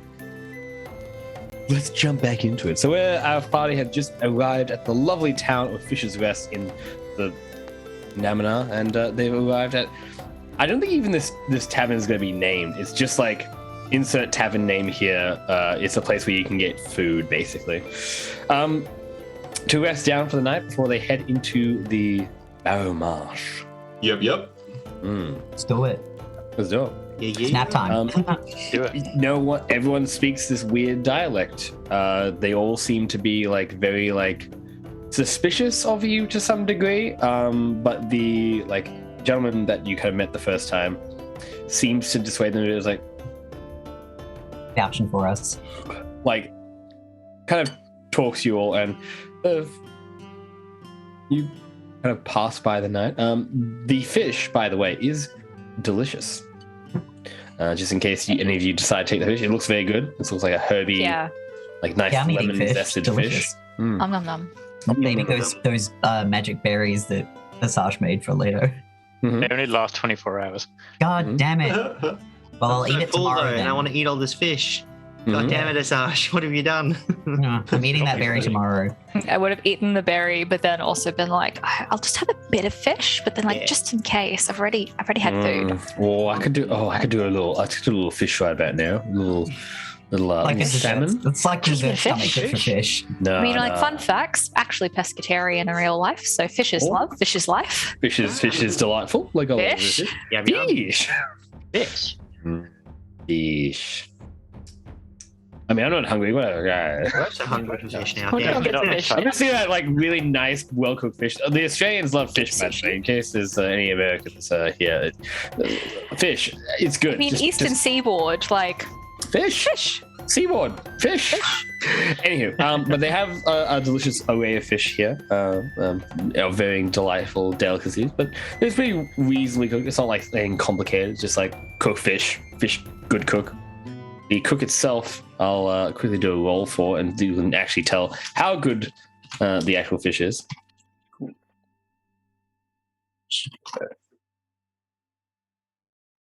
It's pretty good for cook. It's pretty good. Cooks a mean fish. You guys, however, bed down for the evening. Is there anything? Specifically, is there anything you guys want to do while you're here, like in this like provincial kind of like tavern? The beer is not particularly good, unfortunately. Eat something, fish, sleep. Yep. You saying sleep? Yep. Yeah, Damon's definitely needs a break. He's definitely having a sleep. Snooze time. Sounds good to me. Let me just before he beds down, Asaj will go out just to the edge of town and like sit down and meditate with that diamond. Does anyone go and watch what he's doing? I respect no, Damon trusts him. So no. Mog also just thinks it's just what he wants. He just likes to sleep outside, so he actually thinks that you're just sleeping. I don't know what you do with that diamond. I don't like it. Yeah. Suspicious diamond activities. And I won't describe what happens. Asaj comes back with diamond somewhere. That didn't sound right. That sounded really bad, babe. That sounded really, really bad. But it did. He has a new bead on his bracelet around his wrist. Good. Yeah, bead. Good. He's got some beads. You're making it weird. Yeah, you're making it weird. I'm not making it weird. Making it weird. You made it a little bit weird. I'm gonna just like go out into the evening with this diamond and put it somewhere. Roll for weird. Is anyone coming to watch me? Quick. Jesus. You're all terrible. Moving You're on. all terrible. I hate you. Moving on. Audience. Dear Lord. But yeah, you got your little bead on your bracelet. That's kind of cool. Well, you basically go. You sleep for the evening. You awake the next evening. Kind of with a. The next day. Yeah, I was gonna say, like, wow, we sleep in 12 hours? You sleep a whole 12 hours. You like awake the next day and you feel pretty nice. You notice that the people of this town are not anywhere to really be seen when you awaken in the morning. There's no one at the bar. It just seems to be like they've left specifically the bar area. They got stuff to do. Yeah. They got their lives to lead. What's have to do? It's a fishing village. They're probably already out on the lake fishing. The sun's been up for hours. Yeah, roll me a quick con save, actually. Oh, God damn it. Everyone? For all of us? Yep. Is this a disease or is it? Wouldn't Who you like to know? knows? I'm sure. Wouldn't you like to know, you little cheeky muffin? Look at you. You think we're getting muffins today? Absolutely not. Oh. No! What's that? Oh, Bed died. It's a 0 because I have I have a negative. Babe, you've said 1d20 equals 1, not plus. Oh, okay. Oh my god. It's actually -1. Because I have. Con is my dumb stat. That's not as bad. 18. I feel like Lillian's taken a mud bath. She just did really well there. We got. Where's Damon? Damon. He's just finding his modifier, which is delightful. All right. Well, good news, everyone. You have a nice and restful sleep. Oh, you all did really well on those rolls. We already did. Hardboard. That's my only good roll of the day. Damp room is not an issue for any of you. You're awake, spry, and ready for a fun and fresh day. As you go outside, there was no one here. Jacob, you make me nervous. Sash offers everyone like the other 5 of those berries that he prepared the night before. Do you have something to be nervous about? Yes, your existence. You as my DM. It's fine. You're fine. One thing I learned about DMing, and this is for all of you in the chat, just be a little bit vaguely threatening about everything you say. An aura of menace is a DM's best tool. Just like decide something really nice and be like, roll the save for me. You have a very nice time. I just don't. I don't trust DMs that also storytell for any Chronicles of Darkness or World Darkness. I mean, that's just a requirement for Chronicles of Darkness. But in any case, good GM tip for you out there. Just be a little bit menacing and threatening. Don't threaten too hard though, because they get really stressed out. You want to let people be a little bit stressed out, and you want to be like, "Oh, it's a great time." Yeah, I lulled you into a false sense of security. It was actually a false sense of fear. Ha! Gotcha. Anyway, until it wasn't. So, what would you guys like to do now? Guess we'll make our way. Heading our way to the Barren Marsh. Yep. Mm-hmm. Are you gonna go via the road, or are you gonna go like just through the swamp? Other road seems like. Did we ever talk to someone about getting one of those like skid things, so we're not just covered in mud the whole time? No, because nobody wanted to help us. And the language is a bit of a barrier as well. And big language barrier. And we don't really have any money. It's fine. We also have your horn, so we can avoid. And water. So exactly where each tree branches. Don't worry. In Lillian, we trust. In Mum, we trust. All right. I like that. So do we have a leader for the direction of the party? Lillian? Good work. Lillian, you are now the leader of the party. Yay. Rip everyone. Boss. Take us away. Where are it's they going? Mum and her 4 idiot men. Are you going, you got path, or you've got not path? Well, everyone's going to be more comfortable with the path for the longest time. For the longest time. Yeah, we're going to do that. Take us to the not at all ominous crossroads. Yeah, that's, I'm busy looking at that like, do I want to go? Yes, crossroads. Cool, we're doing the crossroads. Everyone's back is like, crossroads. I've already almost died. I might as well get cursed. Oh, boy. You head off. And again, we have made a mistake. It's just a navigational marker. What could possibly go wrong? Nothing could possibly go wrong in an ominous demon-infested land. No devils I've seen personally in my entire time being here. Except the one we're traveling with. You arrive at. Well, you start heading, of course, like to where you're kind of going. Like you still head in the misty kind of like forested areas. It is relatively nice in this particular section. It seems to be like if you cross into the Barrow Marsh, it's got that corpsey, not particularly pleasant vibe to it. I'll say. But yeah, if you have a look at the wildfire card, you can obviously see like the actual like little scene again as well, if you'd like. But you head kind of through the kind of the underbrush and the pathway that kind of leads there.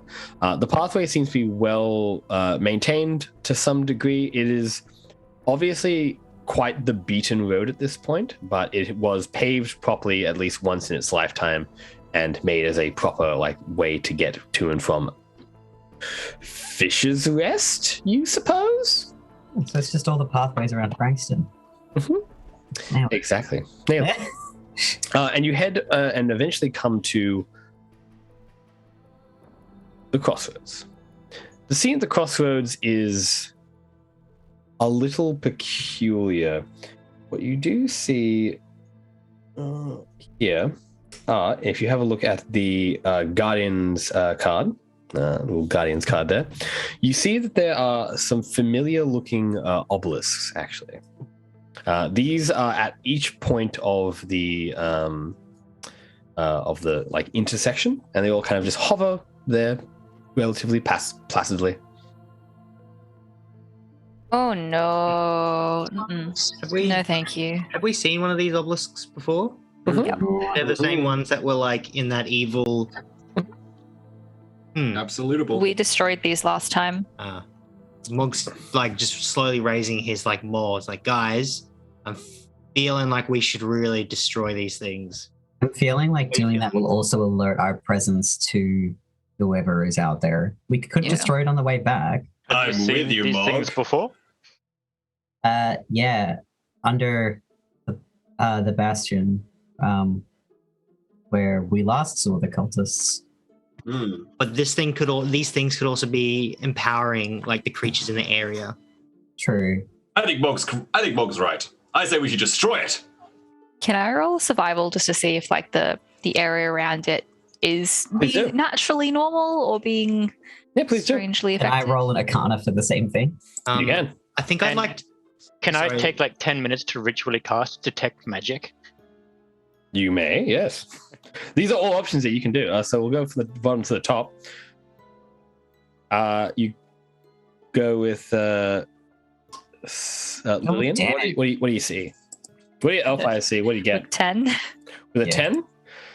What you do notice is that the in the crossroads here, there is what appears to be the leftover remnants of a ritual circle. Cool. Not good. Mm-hmm. And what was your roll for exactly? What was your roll for again? Yeah. Mine was to figure out what this thing is potentially doing in the area, whether it's empowering someone or whether it's a marker of what. Yeah, and I got a 10 as well. Roll me with advantage. With advantage. Oh yeah, I get to roll it again. Because Lillian went first and found the ritual circle, so you're like, this seems to be a ritual space of some sort, which gives you a little bit more help. Well, I'm really glad I got a 10. Perish, I suppose. Call out to my curse. A ritual space, you would imagine. And Asash, you complete your these guys kind of start looking around there seems like a ritual circle here, and you can kind of talk about it a little bit, but you can finish your cast. And what was your goal? So casting Detect Magic. So that gives me, if magic is present, fairly obviously, also gives me the school. Mm-hmm. You can see that there's conjuration magic on the floor of the crossroads, and the actual pillars on either side are also conjuration magic. Mm-hmm. Cool. And so it gives me any magic within 30 feet. So if there's anything on the ground or anything else around, there seems to be actually one particular thing, in the ground. You can see there's a little magical object that seems to have been buried at the center of the crossroads. You can't quite tell what it is at this point. It does have conjuration magic, on it, but can't tell exactly what it is from here. You'd have to dig it up probably. He buried something here, and he points with the butt of his staff to where it is. Do I look like a dog? I'm not going to dig it up. Well, that sounds like a job for me, and I'll just instantly start trying to use my hands to dig into the ground. A bear leads to Lillian quietly, just goes he does know he just inadvertently called himself a dog, right? No, I don't think he does. Asash puts a hand on Damon's shoulder and goes, 1 minute. Asash then turns into a bear. Or a bear. Damon's arms go up and he takes 2 steps back. All right. And then just, big bear paws, dig, finds the thing. You, like, you know it's probably like 6 inches below the surface of the Well, in that case, we'll sans bear. We'll check. It is not very deep. Just let Damon dig. It is not very deep. It is just buried enough to be covered, and it's not easily seen. Yeah, well, in that case, we won't bother with the sans bear. Yeah. Retcon the bear. Damon can dig. That's okay. Damon digs a bit and then finds a dagger. It's like a nice, like, beautiful looking, like curved dagger. I'll pull out the dagger and brandish it for the rest of them to see. As you do, you hear a whispering from each individual pillar. Ah! And I'll like throw it up as far as I can. Yep. I'll just like yeet it. Can I make it? I'll make an athletics check or something to see how far I can yeet this thing. Yeah, okay, go for it. So I go 27. Yep. You throw it. It's gone far. It goes into the sun, like basically like it's going into like the heart of the sun, like it's blasting off again. Yeah, that's it. But as you kind of like throw it, you see it land back, like it kind of like goes up too high and it like falls back down in an awkward angle and lands back at the edge of the circle. I'm not touching that again. Baird looks at Damon and then looks at the knife and then just... From one of the pillars, there walks a man. Ah! Walks out from behind it. And Pull out my blade. I'll show you what it looks like. Throwing the bow. Sash stashes staff, draws axe. Where are we finding this man? He is on the murder card. Card for that. I like this guy. I trust him. Oh, sorry, it is absolutely trust this guy. Sorry, it's actually a woman. Sorry, my mistake. Well, I trust them. Female presenting. Mm-hmm. Looks like a cultist to me. Yep. She's got her own dagger. Get her! Look out! She's got a knife. She's got a knife. Blow on me, mate. And get away with it. He's like, yes. Hello. I have been summoned. Welcome to the summoning circle. I imagine that you have something that you wish to acquire from me. Can I help you today? Lillian! Like all over. What's going on? What's going on? Did a group of people summon you here recently? Within the last couple of months? In the last couple of months? Yes. Okay, what did they request of you? What are you offering?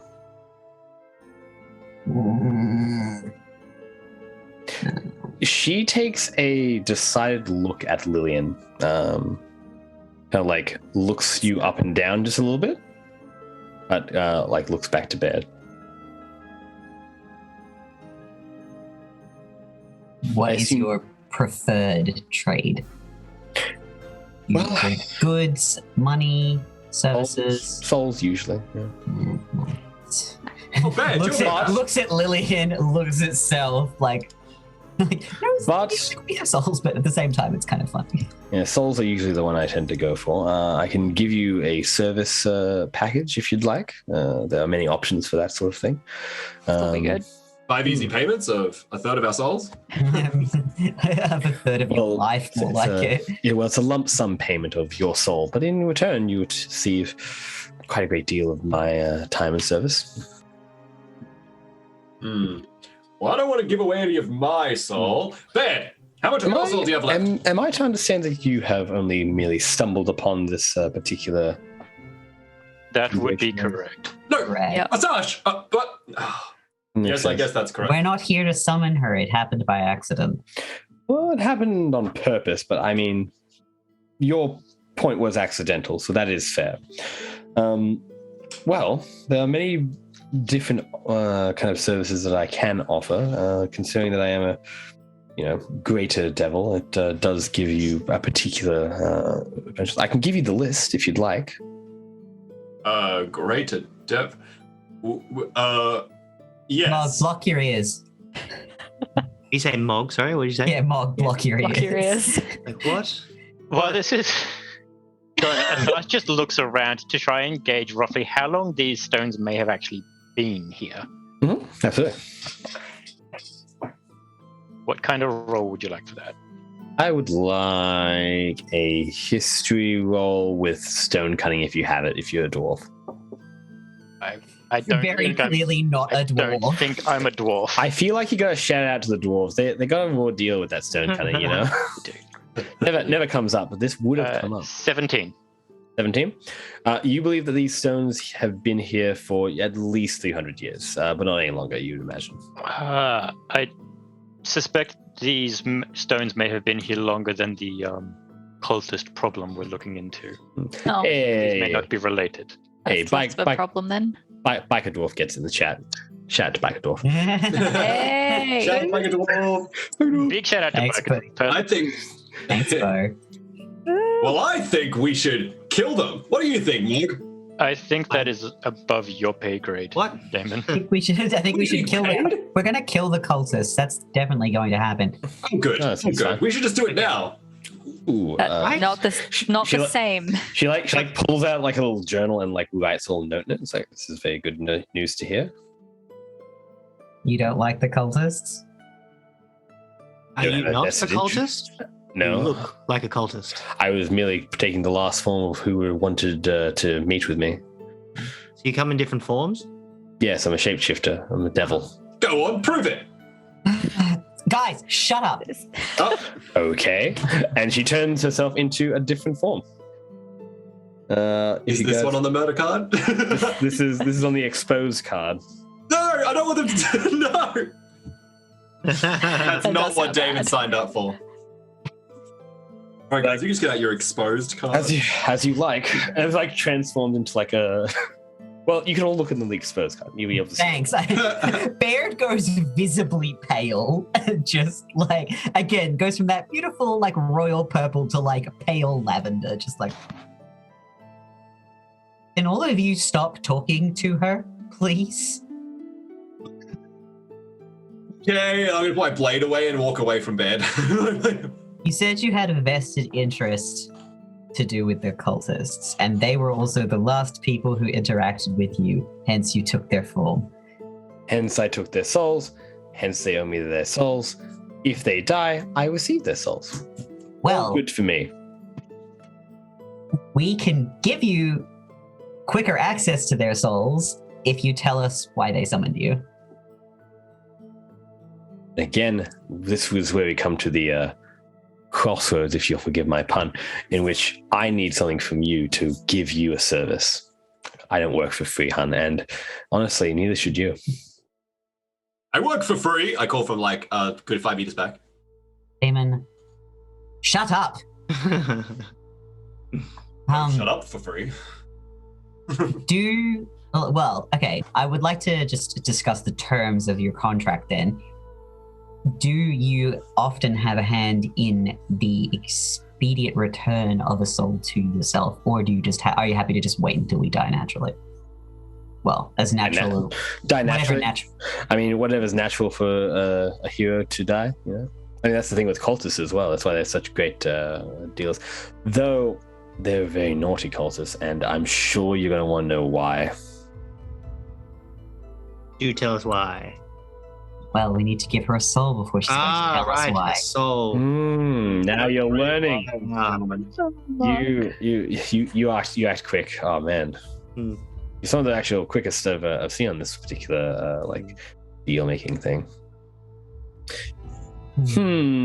Well, I've unfortunately given my soul to Albion. Albion's got my soul. I'm sorry. I don't think any of us can trade our souls right now at this time. Well, he certainly cannot. She points to Damon. It's like, well, he certainly cannot. But the rest of you can't he? Out of curiosity. He will have a soul. Baird just pulls Damon down by the helmet and knocks on it a few times. It's like, do you not have a soul? Excuse me, of course I have a soul. I have the most soul here. And I will excuse you for shaking me once again, Baird. That's it. and I'm gonna like storm off, just like in an opposite direction. I'm not going anywhere in any He's real actually sulking this time. getting angry. Good luck fishing. It does have a little bit of a moment of like he's like, oh, he's actually sulky. Oh, I actually insulted him. I'll go and get him in the right direction. You kind of get a little bit turned around and find your way back to the circle in just a little bit. Like, seems a bit like you like loop around just a little bit too much. I'm grumbling and stomping my feet while I'm walking with Mog. Can you believe this guy, Mog? Every time. Never leaves him a break. It's just bad. It's okay. You have a soul. I'm sure it's in there just like mine. Let me think. Do you have anything soul-like? Anything divine in orientation? We could do a magical item of some sort. Could we something I can trade on? A magical book that we give to you once we've completed our quest? And on the book. Baird pulls out the magic book. And she's like, we need it to complete our quest. But after that, I don't think any of us will have a use for it. I think any of us will want it after that. Yeah, it's got Oogie vibes. That is a book of Anthem, is it not? Mm-hmm. You can see that they're like tempted to take it. They're like,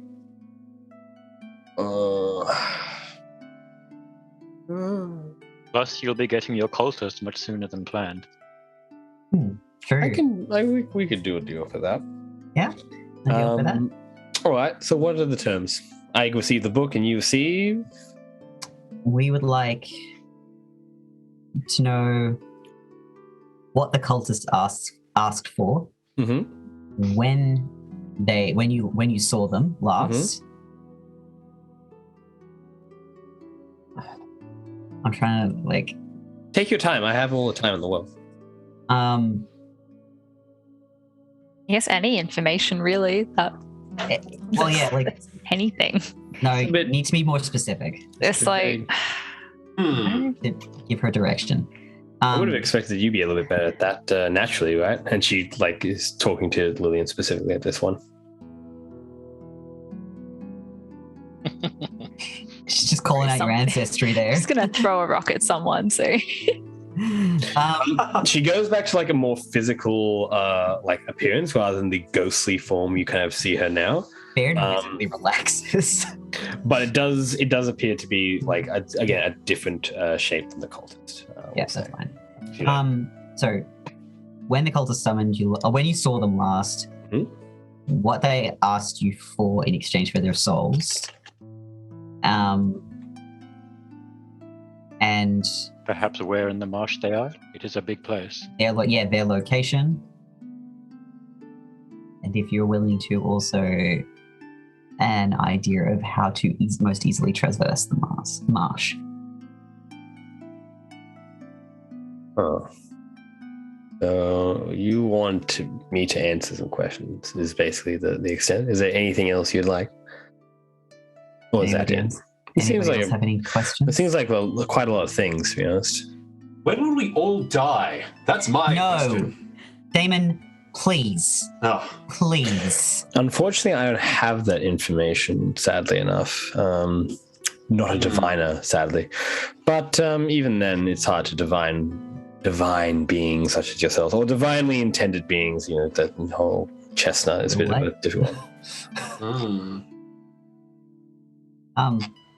I've got another question you could ask. Well, I'm out of questions. Well, I don't know. Tell you what. Huddle together first, quickly. Here, have a quick. Wait, quick. Sorry, can you one moment, please? Just Okay. have a group huddle. Okay, so we've got 2 questions now. 3. We had 4 questions. Oh, okay. Whoops. So, how to best traverse the marsh, where the cultists are located in the marsh, what they asked for, and when they summoned her. I really don't think traversing the marsh will be much of an issue with both myself and Lillian here. Okay, then. 3 questions. We have 3 questions. We should probably know how many are there as well. How many? There we go. Maybe then Mother's maiden name. I feel like that's not going to help us. A little less on that. Like, try to break into their email accounts. Damon's like, maybe you're not. When did you become the bad guy? What is the extent of their knowledge? Because could we find out and vet more from the book that we have and the list of names that we've got while we're here? Good idea. All right. We could ask somebody of the prince. What's the extent of their knowledge? Where are they located? When did they summon her? Why did they summon her? And what's the last one? How many? How many there are? That's 5. I think 5 is pretty reasonable. There's 5 of us. Look. Let me go talk to her. Bear does approach her again and says, sorry about that. It's fine. Sounded like you had something that you wanted to tell us or say to us. No. I just thought I would offer some advice, but if you guys have come up with... I'm always happy to hear advice on top of what we just discussed, so... Well, I can give you advice as part of the deal then. How good. On top of our 5 questions? I can give you a piece of advice, yes. Fine. All right. 5 questions and a piece of advice. She extends her hand. Baird. Okay. And she kisses your hand, and you feel this little burn sink into it. And each of you feel burn kiss sink into the top little part of your hand right here. And he's like, ask me your questions. You have 5. Ask me your 5 specific questions. Thank you. We would like to know when the cultist summoned you. The cultist summoned me exactly 3 months and 27 days ago at about midnight. Perfect. Oh, sorry, at midnight exactly as the full moon rose. Oh, fitting. What did they summon you for? They summoned me because they were concerned that their power would not grow within the cult of Goldorai and decided to request my help as a devil of Asgalith. So they want more power. Okay. How many were there? There were 5 in total. Where in the marsh are they? 2 men, 3 women. Thank you. Where in the marsh are they? They are located in the heart of the swamp, in the old ruins of a duke's castle. Fantastic. Okay. What was the last question? Sorry. To be to be as specific as I can. Originally belonging to the dragon that used to reside here. The big black dragon. Mm-hmm. Oh, thank you. What was the last question, guys? I've legitimately forgotten. My ADD. Just real quick. You asked them what they summoned her for? Yes, what reason they summoned her for? You had power, correct? Yeah. It's weird. She was a bit too vague then. So they need more power, and specifically to help them defeat the black dragon so they could give it new life as a weapon of the cult. That's good. That means they were probably the ones that made it undead. Mm-hmm. Okay. And legitimately, I have ADHD. I forgot the last question. It's okay. We're all a little bit nerd version here. So yeah. Safe space. Yeah, it was when they summoned her, why they summoned her, how many there were, where they were located, and... Oh yeah, I guess where they're located. And the last I think we're looking for more on the names in the book. Oh yes. Could you tell us anything more about the book as well? The book itself is a magical artifact of Anthram. It is usually given out to the destined few of Anthram to do their will upon the world. For those who don't know Anthram, he is the god of death. The god of death. Not the god of the dead. That's a different god entirely. This is the god of death. He's the god that kills things. Kills things that are not supposed to be in the grand Thanos, plan not of things. Yeah, Thanos, It is, right?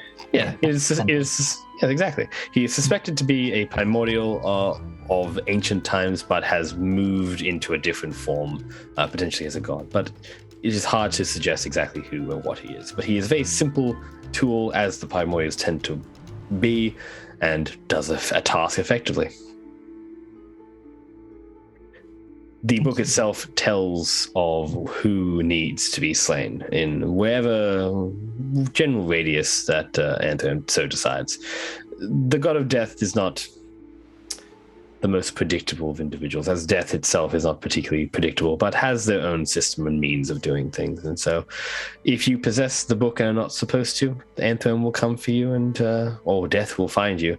But if you are, then death will follow in your wake. Fantastic. Not so bad. Okay. Everyone across that, what she said, we're all... Now, this may remind you of when you actually first got the book, or around that time when you actually literally found the guy who was a servant and guy of Anthem and was killed and burned to ashes in front of you, and you're like, oh, what? Yeah. Right. Pretty sure. Way to go. So long ago. It's fine. It was doing the wrong thing. Classic callback, though. Throwback. Don't forget to check out the previous streams, team. They're all pretty good. They are. All right, and Piece of advice. that's your 5th question, yes? That is all 5 of our questions. Thank you That's very much about for your right. answers. Now for my advice. I would recommend asking for more next time. That's a very useful piece of advice. Yeah. I tried to find out our date of death. And she already said that she couldn't tell you that. Well, So she it's- can't be that powerful, can she? Can you stop insulting the demon? I don't really care if he insults me or not. It's not really my place to say. What? What's the devil? Wow. Devil, technically. Devil. Log, I'd like to upgrade you to the idiot. Specifically with the advice, I would recommend next time go for an amount of questions you can ask. That way you can stagger them in the way you want to. I'd say 20 questions would have been more than reasonable for you to ask. 50 maybe, or a service of a year. This book is quite valuable. Yeah, well, who knows? Not specifically to me, but in general. to people I will give it to. Well, I'm not gonna be using it once we've killed everyone we need to. You see her looking again at Lillian a bit, and it's like, Is there any other service that you would like me to perform for you? There are options. I can let you know if you are interested in what my services can entail. I'd be curious to know if you could just, on our request, kill the cultists for us. I could. I feel like that's breaking their contract with you. Yeah. But, I don't care. No, it's not. Their contract with me is already fulfilled. I have no loyalty to them. As a greater demon, I can give you the following things. I can give you... devil. Correct. My mistake. Devil. Being a greater devil, as I am, I can give you the following things. Up to 5,000 gold pieces worth of art objects, coins, gems, or a common or rare magic item. And a loyal service not exceeding 9 days. Loyal service for a period of not exceeding 9 days. In which at that time, if you had given me one of your souls, in fact, you can still do so, I can go and kill all those members of the cult for you. It would require your soul, but I mean, hey. Win some, lose some. I'm trying to figure out if my patron's going to be very, very mad at me if I give him my soul. I imagine they might be. Yeah. Pretty sure it's their property right now. Yeah, that is true, actually. But technically, your soul belongs to you. Your service belongs to them. Whereas his service belongs to no one, but his soul does not belong to him. And points Damon? to Damon. Points to Damon, yeah. Wait, Do you sell your soul to someone? I don't remember doing that. Might have not done it willingly. I don't know. But I mean, I have to ask: does it not make sense, given all you know about him? Just have I don't know very much about. Just have a real hard think about it for a real quick second. Well, I mean, he is an exceptionally good swordsperson coming from a family that isn't particularly fightery. Hey, my father was an adventurer. And your father is also... Did you maybe think that your father sold the soul of his firstborn on his adventure? Would do that kind of thing to this child. You're lying. You're a devil. You're lying. And now I'm actually like quite upset, and I walk away. I'm really quite upset, and I'm now going back to the direction we've come from. I'm fucking. Damon's getting very upset now. It is kind of strange that you can never see his face, right? He just wears a mask. Even when he took the helmet off, we could never really perceive his face, though. Well, if there's any other soul... This is all news to us, Harsh. It's definitely news to Harsh has Damon. never seen Damon without the helmet on. It's true. We only ever saw it for a brief period of time. Mm-hmm. But if Does anybody want to sell their soul for... No. For winning the power? quest? You don't have to give up the soul until you die. Ages away. And you can win it back. Who knows? Let's go fight God. How does one win a soul back from you? Curiosity. Has one win a soul back from me? Very unlikely. Just curious. You have to kind of handle. Well, you'd have to handle my mistress, Lady Ascalith. It is not impossible to deal with her. She does like doing deals, which is her nature. But she Give him a roll to figure out who they're referring to, because yeah, for sure. I told you last session, actually. Yeah, you did, but my brain's also full of fluff. Roll me that religion and or arcane check. And Steph, you will get advantage on this roll if you would like to do it. Or I cursed. I'll give it a shot. 20! Whoa! Don't worry about it then. Mog is going to run after Damon, just so everyone knows. Yeah. Yep. It's Harsh is like keeping as best an eye as he can on both groups. It is hard to leave the circle. You do venture out a decent ways, but you kind of loop back around and never truly get more than 200 feet away from the actual crossroads.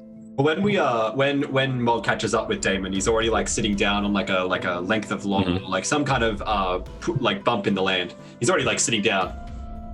He didn't go very far. He just got angry and didn't want to look at them anymore. Mm-hmm. I'll let you have a little scene then. Okay. Yeah. Mog will like come up and like sit down, like, how you doing, Damon? Don't listen to that demon. It's a demon. Yeah, I think we should smite that creature. How dare it! You know what? It's been lying this whole time. Well, I'll tell you what. When I'll whisper to it, we'll smash up these rocks on the way back. Yes. Because nobody should be talking to this demon, especially when they spit lies like that. Can you believe those pair? Can you believe Ben and Lillian? They don't know my father at all. How dare they insinuate? Insinuate. He thinks about that word for a while. That's the word. The big word for you, Damon. Shut up, man. And you said it perfectly. You don't know me, you know my story. You don't know me or my story. And can't spell insinuate without sin. That's it. My father was a good man. Traveled all around this country, helping people in need, Monk, like you and I. Right. Never once. Nobody paid him. Nobody asked him for anything. All this creature shows up and it asks us for what? Why did my hand hurt? What did it take from us? This worries me. Who are these? What are we doing this all for? All we're doing is walking around, murdering people, and listening to devils and demons. We're doing it for the good of like everyone. Are you sure? And like that's when I put my hand on Mog's shoulder. Are you sure, Mog? I'm absolutely sure. Are you? You look around at what we've achieved. We've saved people. I know that. We've helped people. I can see that. there's like a whole town behind us that absolutely love us. These new people, we can't understand them. I'm sure they love us too. We just can't hear it. But the last time we're out, they all loved us for all the things that we've done. We've done so many good things, and we have so many more good things to do. Like, I believe your father. If you say it's true about this, about your father, then it's true. And that's all you need to do. Look, Mog. You know what? We've been through a lot together, Mog. You know I trust you. You know it would. I never had any brothers or sisters really. So you mean a lot to me, Mog. But I don't know. These adventurers we're traveling with. They question me. They question my past, my father. They're confiding with a demon, a devil of some description. I worry that at the end of this, we may not be the people that we went in a way that isn't righteous. It's not right. I think this is a little bit of a set. This demon is, yes, I don't like any of it, but I think it's necessary for now. Plus, we're not done with this demon yet. We can always come back and destroy it, because we need to destroy those pillars, because nobody should ever bargain with their soul. Like, if this demon is here to bargain with souls, people shouldn't be allowed that. What did they just do? They're over there. They gave see their bodies. They gave the demon the book, and it's a book that we need to get rid of, because nobody should have this book either. Still dangerous times, my friend. It's very dangerous times. I've only got one eye. Oh, really? Mm. Besides, what's sliding into conversation now? As if. Also, who do they think they are, Mog? Nobody knows anything about me, and I'll take my helmet off, and I'll put it next to me, and I'll take my mithril glove off as well, and then that's when attached to my finger is like a silver ring, and I'll ruffle my face up a bit while it's on, looking over at Mog, who kind of can't look at it as he's used to. Yeah. And then upon removing the ring, that kind of facade kind of like fuzzes, and Mog can find himself rubbing his eyes and actually focusing on Damon, like for the first time ever since you've met him. Mog will be there, just patting his back, and he's rubbing it, and he can't, it's just a normal blur, but to Mog that's just normal, and that's just like humans in some way as well. Right. But this time, yeah, no, it's fine. Then as you take the ring off, it's fine. It's far away. And then it's essentially Damon looks exactly like I do, except without the hair. Like the hair is here, but it's much longer, and it hits his shoulders and it goes down instantly over his face. So you see his like crystal blue eyes, and you see Mog's patting you. Will be patting you like faster now. He's like, you're fine. You're fine. It's got the little anime sparkles. I'll hold the ring up, and I bought this when I was. It was when I first got paid down at Dallaport.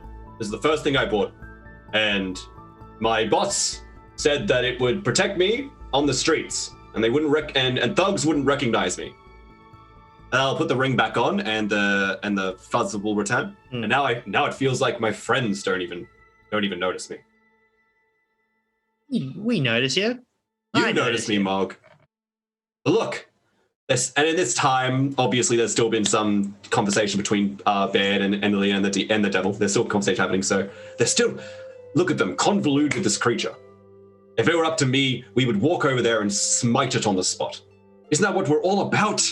We are absolutely all about that. But we also love this party that we're with, and that would upset the rest of them.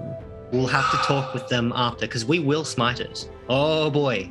But we'll have to do it not while it knows that the smiting is coming. We can't do it to its face, and we can't do it now. But I fear that it is a lot stronger than it looks. So I would rather the whole party know what we're about to do. Okay. Because Baird keeps on dying, and I don't want him to die this time. Well, look, I don't know anything about this Baird dying nonsense, but you missed out. You missed out. Well, I'm not. Well, I'm not. Mog, I'm not going back over there. Okay, I'm gonna think about. I'm gonna think about a lot of things. You tell me when we're ready to go. Okay. I'll catch up. Okay, I'll come get you when we're ready to go. In fact, I'll go get the party and let's go now. Now, with the party, Bed, what do you understand about the Asgalith is that they are the ruler of what is called the Citadel of Rust, and they are known to be like the Demon Lord of Sacrifice. So there are 13 seats on both the Heavenly Court and the Hellish Court. And the Demon Lord of Sacrifice is one of those members on the Hellish Court. Basically, they refer to the sacrifice, the spilling of blood in order that it transforms and does something else. And specifically, they're the ones who are much more to do with, say, like deals and sacrificing and making things happen and change. And usually for, obviously that more hellish bent to it, where they're lose something but gain something else, like lose an arm but gain the strength of 10 men or something like that, like those kind of things. Lose sight, and specifically you note that a lot of them tend to be the kind of like more devilish dealers. They learn a lot about humanity, they learn a lot about interesting tidbits of information, and are much more to do with spies as far as the Hellish Courts are considered. And the one in charge, obviously, Asgalith, is known for very two-faced tactics. They're on one half, like, she'll be very like pleasant and lovely, obviously with she has one of the greatest masks of Idu that was ever forged. Specifically for those who don't know, Idu is a god of masks and allows gods to change their kind of forms a lot, and is kind of got one of those. It's a rust-like mask that adorns her face. One half is rust, one half is gold. And generally speaking, they are they are known for being obviously crossroads devils a lot. Is there any specific information you want to learn about them though? So she said she's known to be very like two-faced / underhanded kind of thing. So that's like the knowledge, like that would infer if we could win our souls back. If you could win your soul back by making a deal with her, it's not going to work out in your favor, most likely. It's going to work. It's more likely to work out in her favor. Absolutely, yes. But that is not to say that she won't do a deal that like is going to vastly work for her. She'll betray her own kind, no questions asked. But she does also maintain the politics that exist within the pantheons of obviously Raskel. She has to maintain a certain level of balance, but likes to be at the head of that balance. She is not the head of the Lord, like the Council of Lords in the Hellish Court, but is definitely a powerful member of it. Okay. Mm-hmm. But yeah, you could definitely do a deal for your soul. Like, the issue, of course, being is that like if you're a powerful eventual soul, it's got to be something pretty fucking important. Yeah, no. All right, not worth it. You always trade soul coins. If you have soul coins, you always trade those. I have soul coins. Cool. Bear sort of thinks about it for a minute and just is like, I think I'm gonna hang on to my soul. As much as your service and assistance would probably make everything a lot easier, I don't want to have to. I don't want to lose good favor with my patron. The soul that you've already kind of reclaimed a bit. Yeah, I'm just getting used to being my own person, owning myself.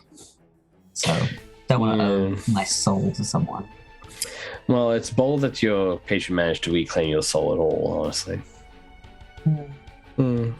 Yeah. That must have hurt. No kidding. Coldeye doesn't tend to forgive such transgressions, but well, we saw him again recently, and he's pretty pissed. So I would have expected you wanted to know more about the cult of Goldeye in Raskel, honestly. Well, my understanding, that's what we have the book for. The book doesn't really tell us much about them, other than like who we need to kill to help get rid of them. Yeah, like who are the members of the book? That would be a fine question to ask. We already know who a few of the names in the book are, don't we? Yep. You do. Yeah. But do you know all of them? How many names are left? There's like 4 names left, I think. Oh, right.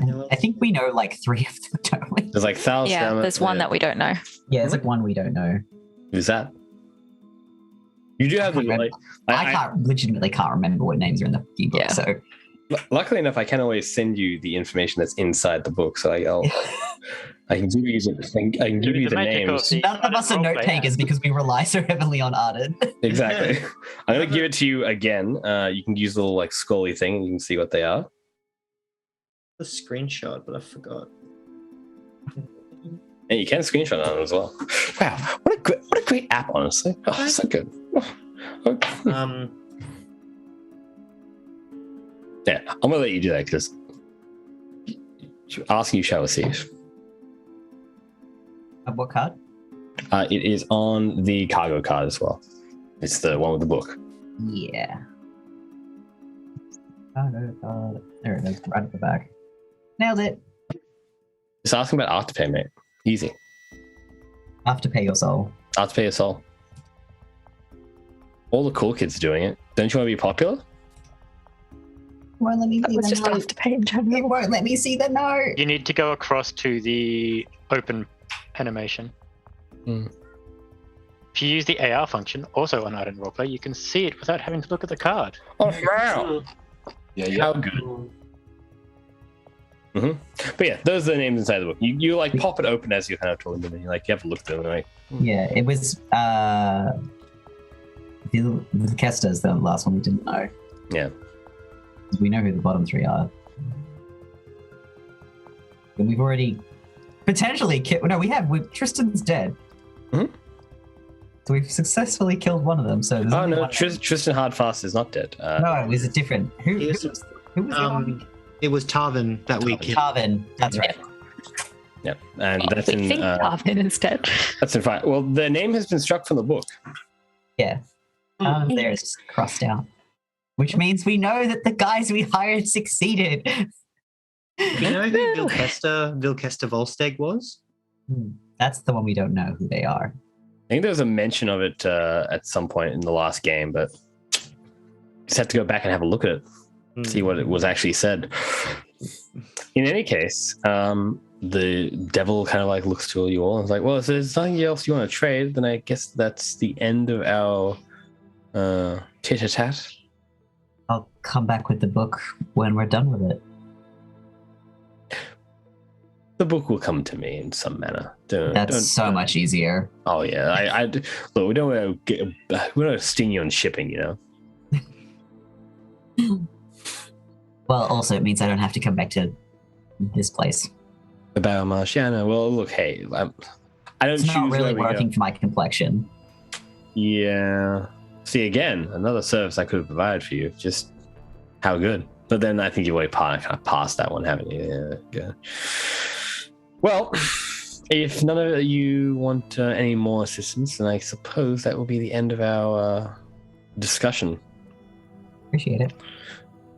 Though I will note, if you do want to, and it's like looks to Lillian, like she looks to Lillian, it's like, if you do want to know anything more about where you came from, you'll know where to find me. I'd rather not trade my soul for that. Yeah. But good luck finding otherwise. Take my chances. And she like disappears into light and then shadow and then dissipates, and you kind of feel like something, like a little bit of like atmosphere pulses, and you seem to be in like where you were. Like it's as if like you were kind of held in this little area for a bit while the deal was happening. But you're back to where you are, and with that, how do you want to proceed? We only have 10 minutes left in our lovely show this fine day, but we got a map of the Barrow Marsh, didn't we? I believe so, from Gris. Yeah, Gris gave us a map. Mm-hmm. Well, I would like to have a look at the map and try and mark out where the center of it is. There's actually a little notation of like a castle is. Yeah. Perfect. Like, that's probably it. It's in the center as well. That's probably where we're going. It looks like a ruin more than anything else, but you're like, that looks like probably the place. All right. Well, let's. I think Mog will bring Damon back into the thing. Like, Mog will just be like, we should get out of this spot for now. Like, let's go. Because we have something to talk about. The knife that David picked up and threw. Seems to be gone. Seems to be buried again. The like little patch of dirt that was there is kind of buried again. Okay. Are we smashing these? Yes. But I was on. We were thinking about doing it on the way back. But if you guys are okay to do it now, I think me and Damon are pretty keen to smash up some stones.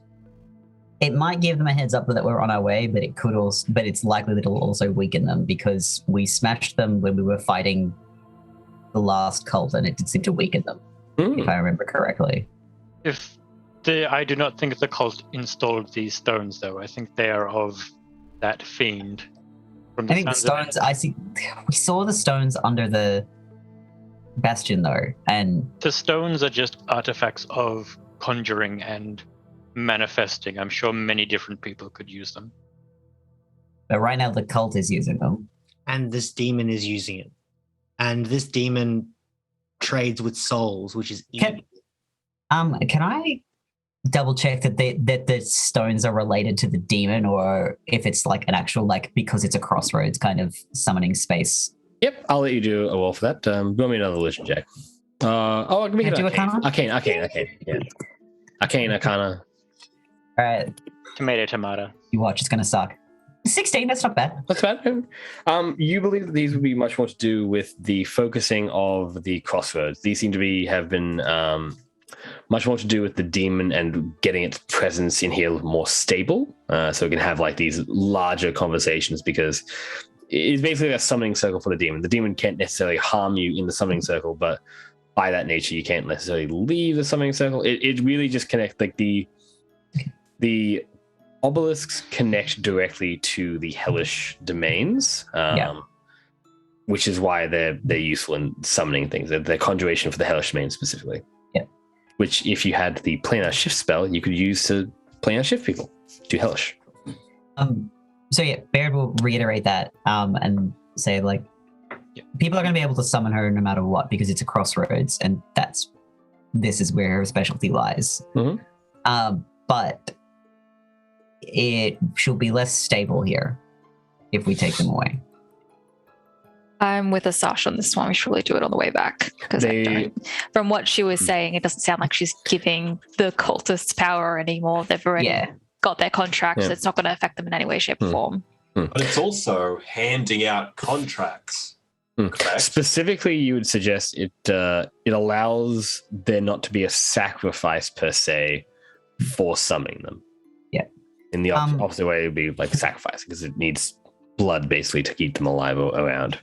Yeah, well, it's either the obelisks or blood, but also I don't see a lot of people coming down this way, really. Even when the marsh was not full of cultists, it's still full of dead things. People aren't really going to come down here that much. We also just want to make sure that this demon isn't easily summoned. I know that it can be summoned no matter what, but the fact that it can easily be summoned by anyone means that more souls are being traded, and I just don't trust this demon. I think it's evil. Why are we so against destroying the statues? Why are we so against? I'm more worried that it's going to notify the cultists to our presence. And I'd rather is that this thing is not connected to the cultists, right? No, it's not, from what I could tell. These stones have been here for at least 300 years. I think the issue of what Baird is saying is these stones allow the demon to appear without a life sacrifice. People could still summon this demon if they were desperate enough to, Yes, but we stones need. just mean there's less blood. That's the.